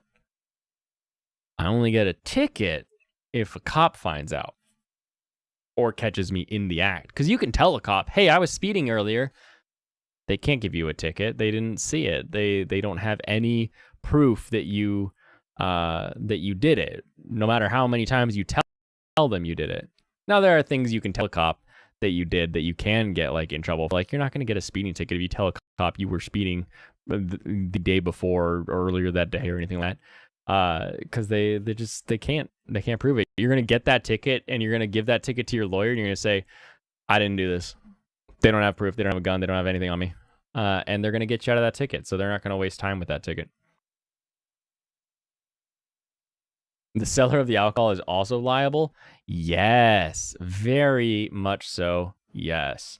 In a very interesting way, honestly, like when you're getting like liquor licensing and everything, there's this whole extra bit of, if the person leaves your bar and gets into an accident, you're then liable. But I don't know that anybody ever actually gets in trouble for that. That's an interesting question. Has an establishment ever been charged with anything regarding people who left there drunk getting in trouble? Because I like, the argument to me is, I saw them getting a little tipsy. I kicked them out. They weren't stone cold drunk when we kicked them out. They were able to walk out just fine.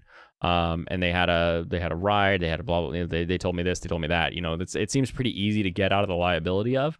But you always hear about it as like, oh, the bar can get in trouble if you go get in an accident. I wonder if they can, or I wonder if they have. Yeah, but that isn't super enforced around my area. He called me because I was asking for something stupid, and he didn't want to make it.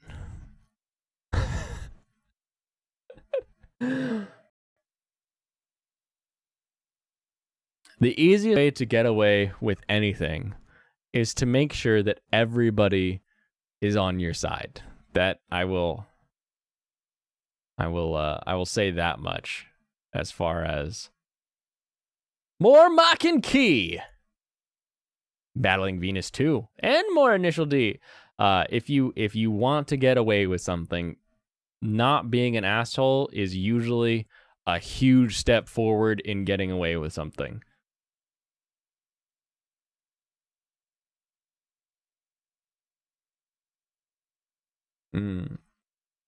Kamigami no Asobi is one of the worst reverse harem shows on the planet. It's 2014, And every dude you get introduced to has a flower border that pops up around them that says like what their name is and blah blah blah. And it's just so stupid. I watched like an episode. I couldn't keep going. Expelled from Paradise, another one of the fantastic CG recommendations. People are like, wow, if CG looks like this, I could watch anime. It's in all CG. It's fantastic. Blade and Soul from Studio Gonzo. I love Gonzo. How do I not know this one? Interesting. It's crazy. There's like, I know a lot of shows that I haven't seen, but I at least am aware of them.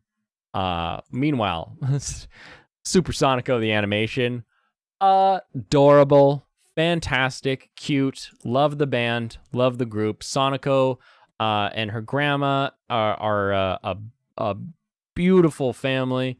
The drummer girl is best girl on the show, and the fact that the their manager has like that Oni mask, the Hanya mask all the time is just amazing. I love it. Gosh, this show has no right to be as good as it was. This show should have just been a giant you all love this character, let's make Sonico the interesting character that everybody loves. And you all are going to clap like seals when you see her. But then it turns into this really fun, adorable show about their band working out. And it's so good. So good, considering it shouldn't be good at all. Flashbacks to Wallflower whenever someone mentions reverse harem. Hey, some people really like Wallflower. Not me, but some people do really like Wallflower. I tease them often, so don't worry, we're all good there.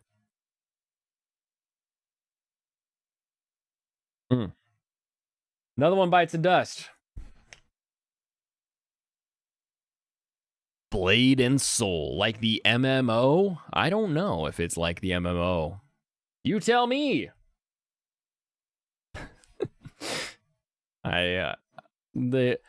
Around 2011, I want to say, I lost an entire summer to MMOs.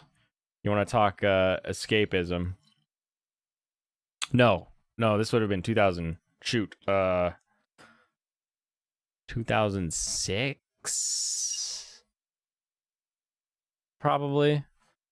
Either 2005 or 2006. I lost an entire summer playing MMOs, playing like turf battles and Ragnarok and basically anything I could get for free online. I played it until I got bored with it and then moved on to the next one. Turf battles is probably the one I played the most. I was like a flame mage. I remember that, doing flame tornadoes just constantly. And then I broke out of it and I was like, can't go back in. So the MMO world is a mystery to me at this point, other than like I of course know the classics like WoW and Guild Wars and that kind of thing, but anything that isn't a big few, no idea. Fighting your internet all night, time to call it. See you later. All right, you have a wonderful night, Michael. Don't fight your internet too hard. Make sweet love to it.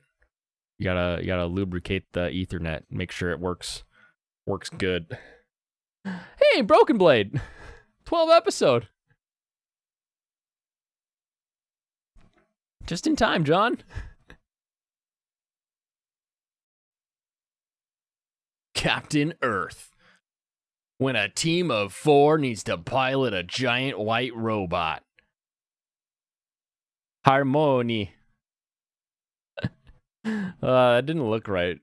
Nobunagan? If you're drunk that you're fighting inanimate objects, he was probably right not to serve you. Give me some peanuts bowl, please. Wait, you just want some nuts? No, the drink! Fight the drink, I'd rather fight the bowl of nuts. Somebody bring me a chair. I gotta beat him. Beat him! I like this idea though. I like Nobunaga. I like old the oh man, what the hell is Warring States is the Chinese version, but what the heck is the Japanese one called? So Sengoku, the Sengoku era. I love Oda Nobunaga and all that stuff, but Nobunagun, that sounds like something right up my alley. This one's funny. Dimadaler.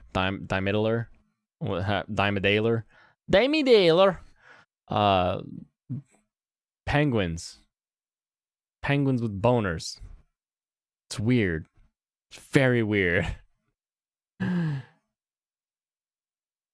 Wizard barristers. Oh, I thought I said baristas. I was like, whoa, wizard barista. That sounds like fun. Girlfriend beta.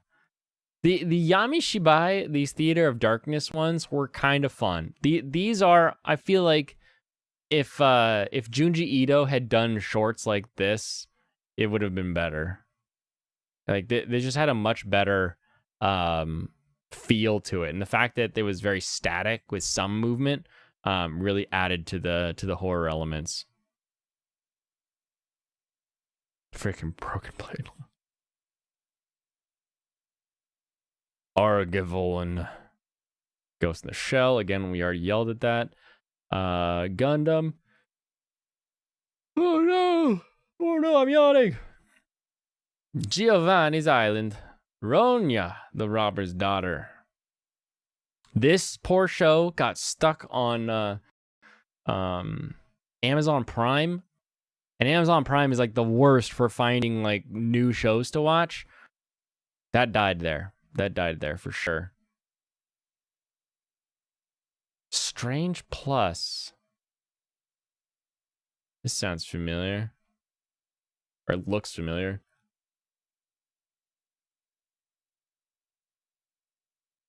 I feel like I've seen this one, but I'm not gonna add it because I don't remember it. Momo-kyun. Momotaro as a cute girl. This one was I've started this one, but I didn't finish it. It was a fun one though. Tenchi Muyo, because there's always a Tenchi for somebody. There's always a Tenchi for somebody. There's always a Tenchi Muyo, you see. Sengoku Basara. Very good show. Very, very good show. I think I've already added it though. It's just like I already added Bodacious Space Pirates. Are we gonna finish 2014? Is that it? I only get through 2 years every hour. Oh well. We shall see. Kerodo. Sergeant Frog. Classic. Sumo wrestler. Gudetama. What an age we live in. When a little egg yolk with butt makes everybody say, "Aw." Because that's the reality of life, if y'all think about it. Sake recommendation. You've never tried one before? Mostly a whiskey drinker. Okay. When you say mostly a whiskey drinker, what do you mean? Because I, as well, am a whiskey drinker. I am a Highland Scotch guy. I am a bourbon man. There are some ryes that I enjoy, like a Sazerac rye. But for the most part, nowadays it's bourbon, and then Suntory Kakubin, the Japanese whiskey that I have to fly across the ocean to get because they won't bring it stateside. No matter how many times I talk to the actual Beam Suntory rep, doesn't matter.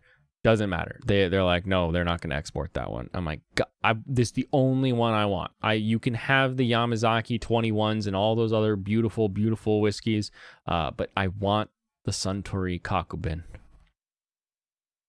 Considering how much anime there is and how much to be said about those shows, is not bad being left on the table. It's not too bad. I'm gonna keep scrolling while I wait to see what Call Me John says for his whiskey preference, because that'll help me at least sort of go in the right direction. You really like Whistle Pig, Farmhouse Rye, and the Johnny Walker Black. You started out so good. You started out so good with the Whistle Pig Rye. And you put the Johnny Walker Black on there. All right, let me let's start here.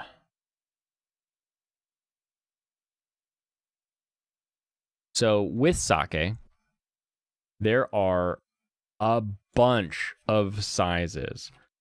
So the beauty is you don't need to commit to a lot of sake in order to figure out if you like it or not. Let's see if I can find a picture here just to make it simple.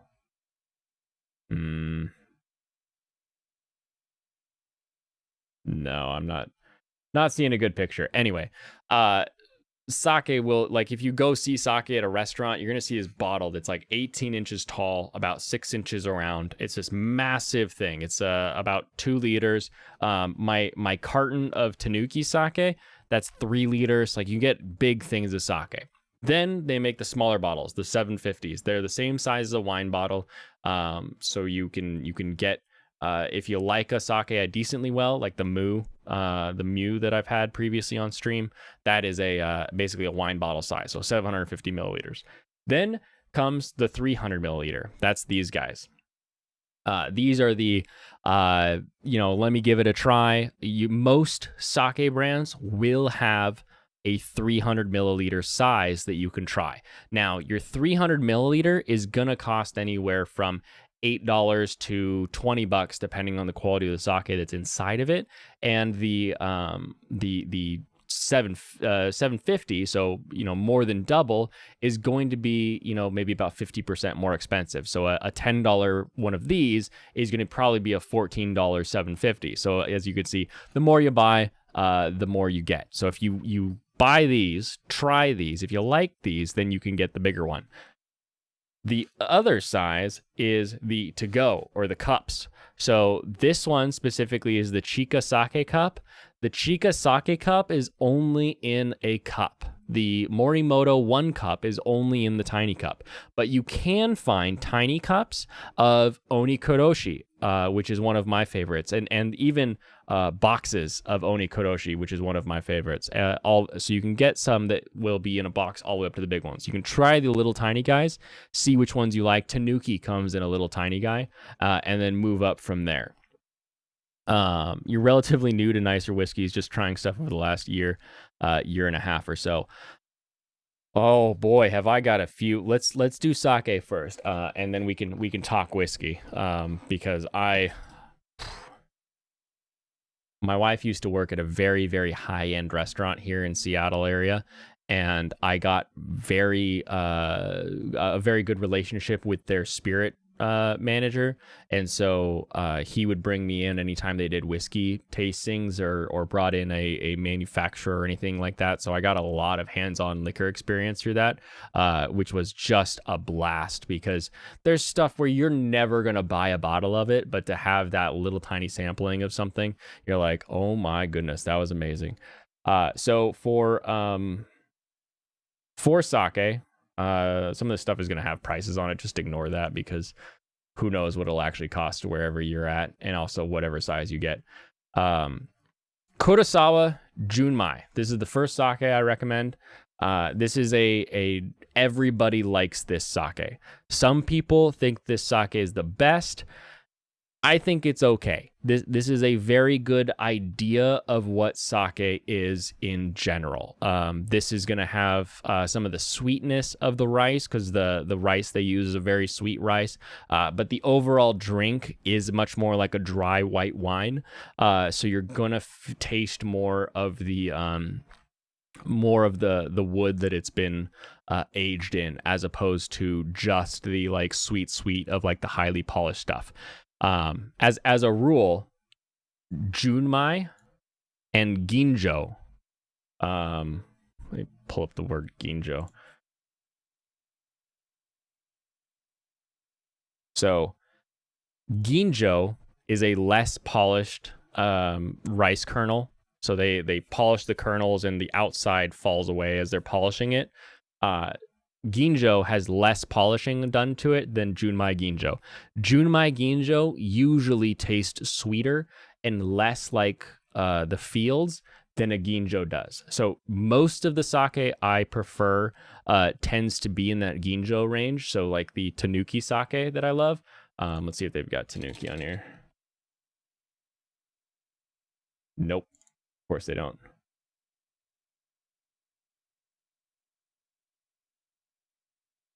Tanuki sake also has a 1 cup. So if you want to get just like if your local place has the 1 cup, you can get the 1 cup of Tanuki. It just has a cute Tanuki on it. So it comes in the 1 cup, this little glass, all the way up to a giant 3-liter carton. This one is really good warm. So room temperature or warm with this one. With the Kurosawa that we were talking about previously, you're gonna want this room temperature or cold. You will find that both most sakes are good at room temperature, and it just sort of breaks down to what you prefer at the end of the day. So try them at room temperature and then try it chilled or try it warmed up. And when you warm it up, just throw it in a mug and stick it in the microwave. It's not like you don't have to do put it in a cup and then fill the bowl around it with hot water and wait like that. That's all just fun ceremony. You just need hot liquid at the end of the day. Throw it in the microphone or microphone. Throw it in the microwave. So Kurosawa, and then Tanuki, and let's see if they've got the Oni Kuroshi or Honjozu. Honjozu literally means like special. This is one of my favorite sakes on the planet. I freaking love it. It's got an Oni on the front with a big bowl of sake, and he's playing the shamisen. So shamisen playing Oni.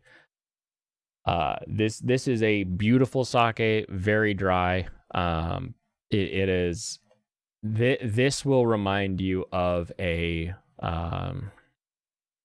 sort of that dry bite of like an Islay Scotch you'll get in this one, versus some of the other ones we've been talking to have a bit more of the kind of dirt flavor of like a Speyside going on there. It's very Japanese. Yes, it is very Japanese. Like this one's good. So those are my 3 recommendations to try if you can find them: is Tanuki, Oni Koroshi, and Kurosawa. Kurosawa has gotten very popular lately, so I feel like you'll be able to find it almost anywhere. But if you can't find any of these, let me know. They are there are lots of others that I would highly recommend. Let's jump over here.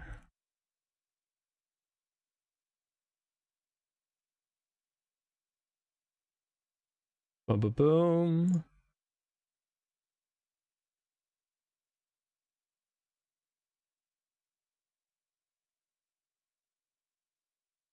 Okay. Stop all. Okay, here we go.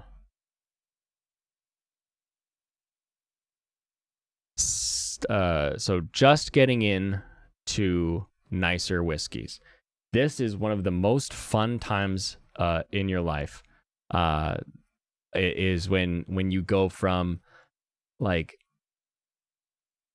Evan Williams, or you ask someone like, "Oh, can I have a whiskey?" and they're like, "What kind?" You're like, "Whatever's in the well," to saying a brand of say Jameson, whatever it is. I don't care what your favorite ends up being, but that is one of the most fun things that you get into is being able to say, I want this one or that one.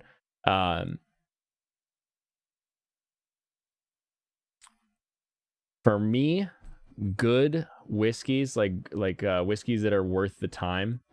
start coming in at $60. That's sort of the this is something special. This is something that, you know, I'm not mixing this. I'm not putting this with anything else. This is going to be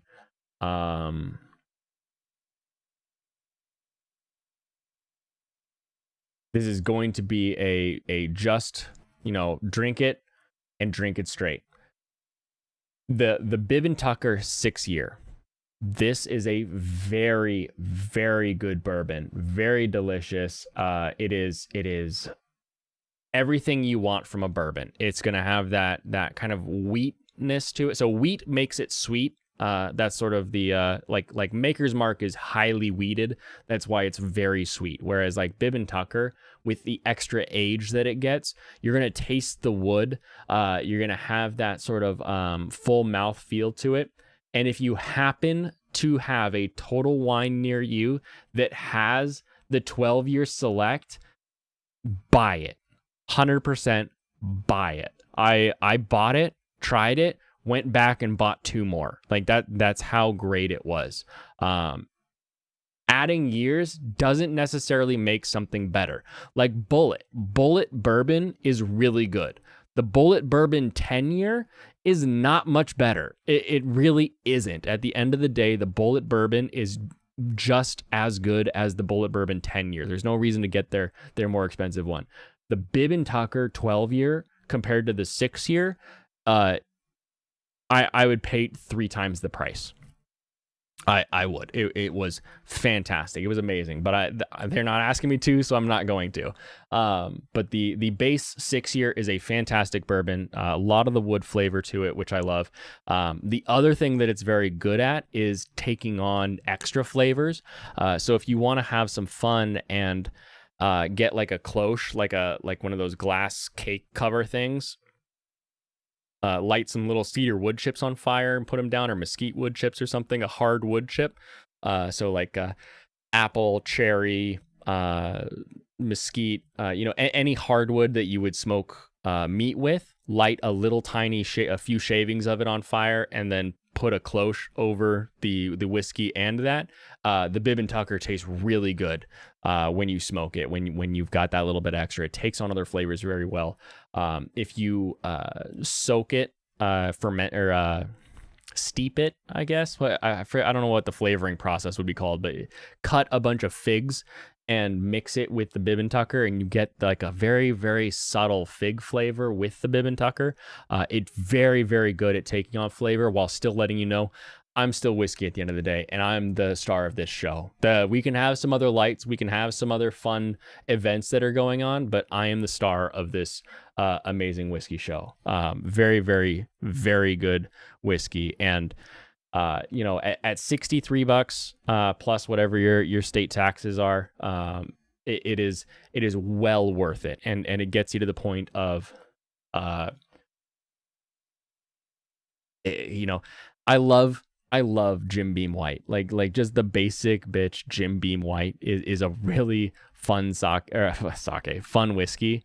And I just mix it with like ginger ale, or I'll just have it straight, or I'll mix it with something else. Like I'll just do whatever I want with it. But you get into like that Bib and Tucker, you're like, I spent a little bit more money on this. This is better. I'm going to keep this as is. I'm not mixing this with anything. That is one that you can get quite often that I rather enjoy. What else? Do you have a Costco near you? If you have a Costco near you, go get the Kirkland 6-year bourbon. The Kirkland brand 6-year bourbon is actually bottled by Dickel. So you're actually getting a Dickel brand 6-year. And you're getting like a whole like liter and a half for, I want to say $50, $40, something like that. And like you can't get Dickel for that price any other way. Especially when you're getting into like the older Dickels, but it's a really good bourbon. So if you've got many Costco's, yeah, the Kirkland 7-year bourbon is a fantastic bottle of Dickel. let's see, what do they say? If I just go back to that massive whiskey page and I sort by expert rating. Yeah, so they got like the Whistle Pig. Redemption, I'm not as big a fan of. A lot of people are. With Scotch, if you're looking for a Scotch, a lot of people like the Balvenie. A lot of people go with the Doublewood. The Doublewood's okay. The Balvenie Doublewood is pretty good. But if you can find the Balvenie 15-year sherry cask, that is an amazing Scotch. Let's see if it's even like a thing that I just do Balvenie sherry. Yeah. Oh, it's out of stock everywhere. This one probably doesn't exist anymore. But if you can get the Balvenie 15-year sherry cask, this is the closest you will get to the Yamazaki 21-year sherry cask, which was the first. The Yamazaki was the first non-Scotch to take first place in the whiskey awards for whatever that magazine is that does the whiskey competitions. It nowadays, like 3 or 4 years ago, a bottle of that Yamazaki 21 would sell for about $3,500. Nowadays, if you can even find one, I'm sure it's into the tens. The Balvenie 15-year single barrel, if you can find one, I would probably pay, it's probably worth $300 if you find a sealed bottle still. It's a very, very good whiskey. A lot of people will go for Balvenie to the Doublewood, and that's a good one. But if you're going to be spending $55, I'd rather go get the Bib and Tucker. But if you move into that next range, that 15-year sherry cask is great.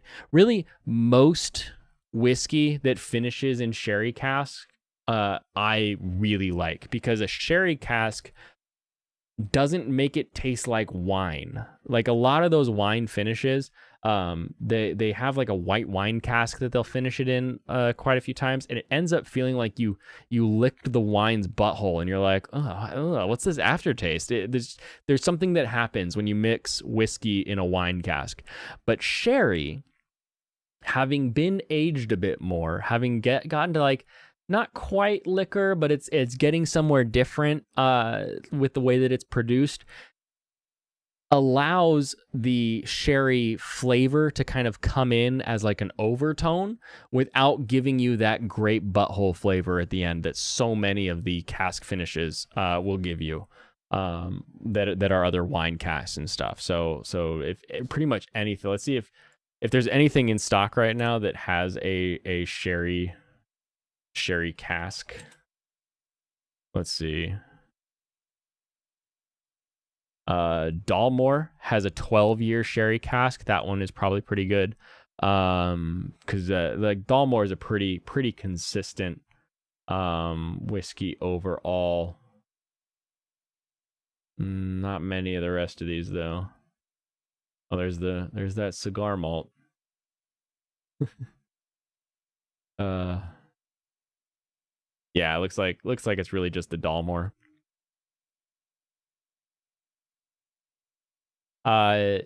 If you are looking for like a cheap one, you don't imagine butthole tastes very good. It doesn't, Dennis. Especially grapes butthole, like a grapey cask butthole. That's the worst, because it's at first it's a little sweet, but then you get some of that funk, and you're like, I thought this was sweet. No, me no like. What else? Let's go back. Let's go specific to bourbon. Let's see how specific we can get. Chop all bourbon. If you are looking for a cheap one, Larceny is like surprisingly tasty, considering it's like one step up from well bourbon. Larceny is a very good one. Same with Chestnut Farms. Same with. Chestnut Farms is also very good. Chestnut Farms, though, you're looking at the Pretty Horse, and it's let's pull this one up.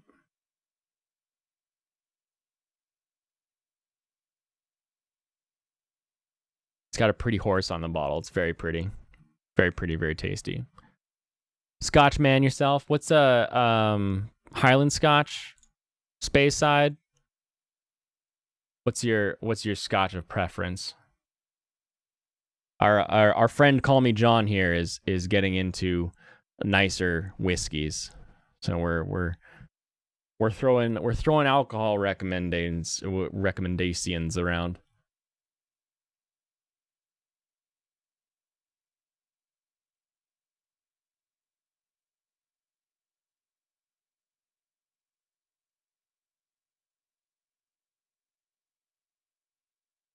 Load. Goodness, stuff doesn't like to load. My family is historic. Like, you go back far enough, it's Highland, so that's my preference. Whatever you can get a hold of. Well, you guys can both enjoy the Johnny Walker. All right, you guys can do that. Go back and take notes when you're not at work. Here, don't worry about taking notes. If you don't have Twitter, so I've got Twitter up in the pinned comment. You can always shoot me a DM and I will send alcohol recommendations your way. If you don't have that, you can also join me on host. How about this? There you go. You can join me on the Discord, and just ask me about recommendations. You need to turn in your Scottish card. You don't need to be Scottish to enjoy Scotch.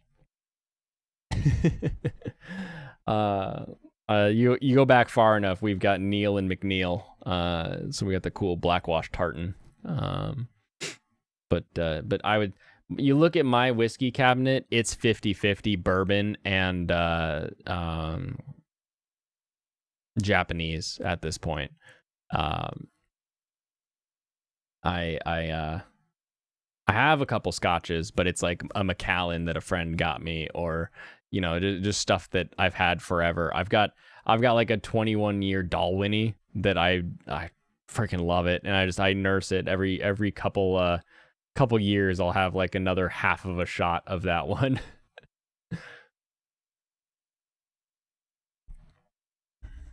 You're a cab driver for years and you don't like to drink. That's okay. I love drinking. It is such a social thing for me. Heading to bed, early day tomorrow. All right, pop culture, you have fun being an awesome industrial mechanic and fixing things. Make sure you do so with plenty of sleep so that you don't yawn and slip and hurt yourself, because we enjoy Sunday anime streams with you and want to make sure you're able to talk about shows you like. So go have fun, and we will check you out later. I've actually run long. I don't think I've streamed this long ever. No, that's not true. I streamed this long when I was smoking the meats on the last week, or for Memorial Day. Take home enough drunken douchebags, you'll know what I mean. Yeah, no, I get you. I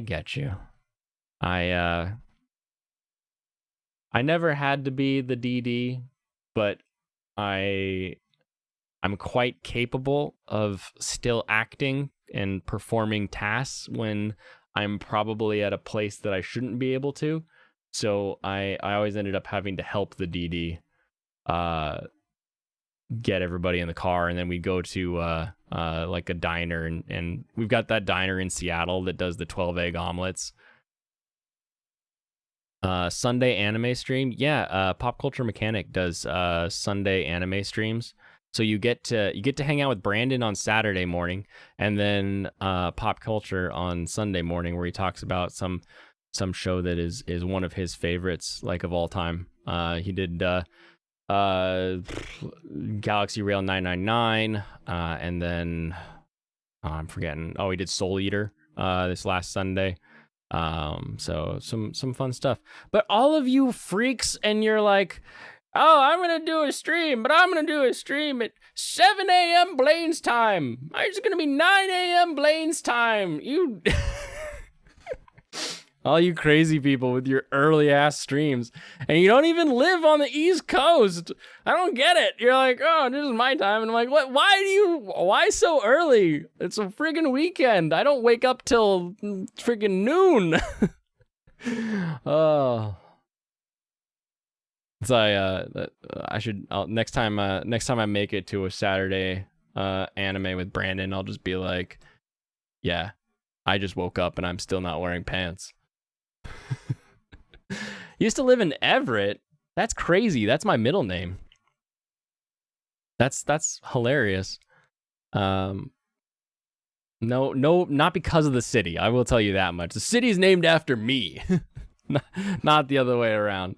But yeah, that's a fun place. I mean, if you work for Boeing, it's kind of a mandatory place to be. But yeah, I'm much farther south from that. Much farther south. Ooh, there's a Macallan Sherry Oak 12-year. That looks good. Oh, it's out of stock, of course. None of the good stuff is in stock. That's the problem with all of these freaking pandemic measures and everything. Blah de blah. You were in the Navy, so you say Everett, but you meant Bremerton, is what you're telling me. That silly joke. So my name is Blaine Everett, and a friend of the family was in construction up in the Northwest here, and he was the weird uncle who's not actually blood related, and be like, hey, Bremerton, it's halfway between Blaine and Everett, ha ha ha. Super silly. No, actual Everett. Interesting.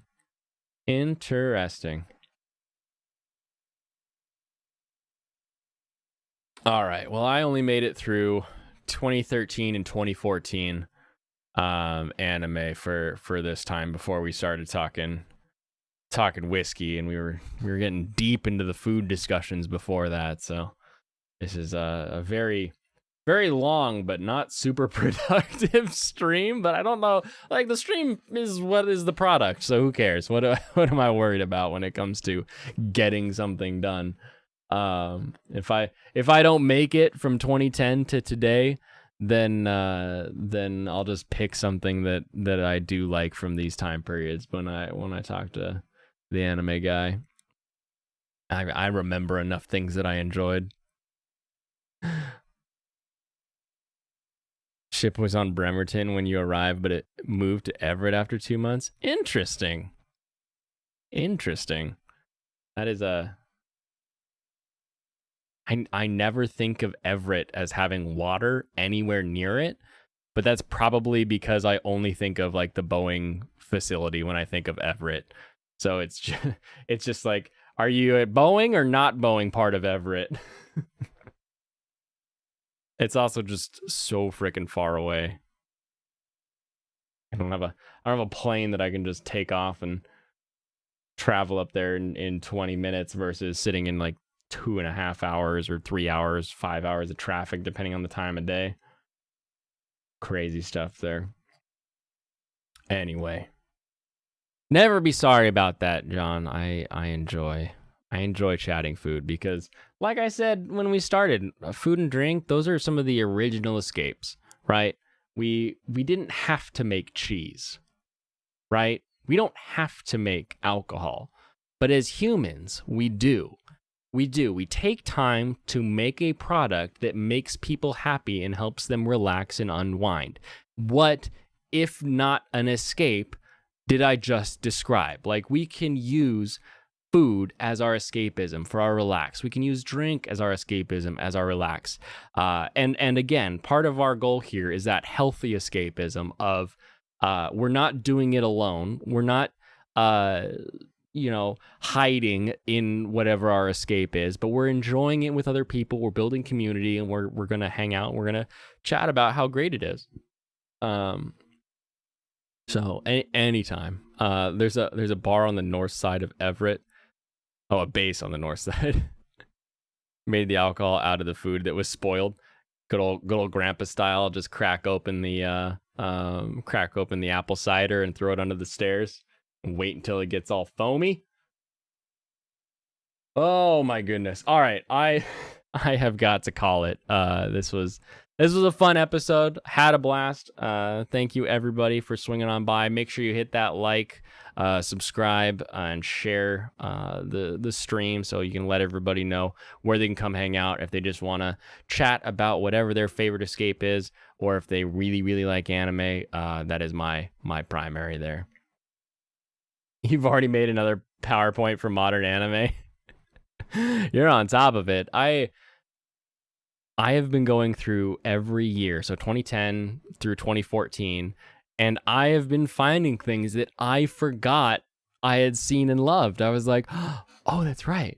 Oh, that's right. Or stuff that I thought was older, where I was like, no, like I thought DxD was a 2000s anime, but it's not. High School DxD and High School of the Dead are both 2010s. It's fantastic. One more fun fact? All right, hit me. Do all the stream things. Yep.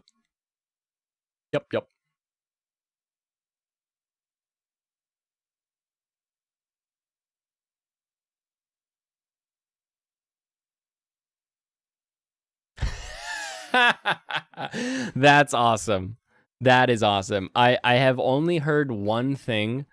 I've only heard two things about Top Gun Maverick, and that's that it's awesome, for one, and number two, that it starts with Tom Cruise saying, this has been a long time coming, and we did this for you, and acknowledging the fans, and that makes me happy, and that makes me want to see it. That is fantastic, Dennis. That's really cool. So many times we get the show that's set in Seattle, and then it's like a fake, like painted or CG'd Space Needle, and you're like, that's not what the Space Needle looks like. But to see like actual ships, actual like material in a movie is always so awesome, so awesome. So I'm excited to see it. I haven't been excited to see a live action anything in probably a decade. So I will check it out. Tom Cruise cries better than Amber. Of course he does, because he can make tears. As long as you can cry wet, you can cry better than Amber. Maybe she should have stepped on a bee before she got up on the stand. Probably would have helped the tears, or at least given her some swelling. But at least that's over with, so we don't have hours of in courtroom content that people are always putting out anymore. We can get back to the rest of our day of work and doing work stuff rather than watching other people do stuff. Anyway, all right. That's enough. All right, I'm calling it. Everybody, thank you very much for coming out today. Tomorrow, Fun Time Friday, we'll probably post a restream link and just have some people popping in and saying hi, making sure we follow the YouTube terms of service so that we don't get kicked off or anything, but just have some quick chat and some fun there. So I will see everyone tomorrow at 7 o'clock Pacific. You all have a wonderful rest of your evening, and I will see you then. Kampai.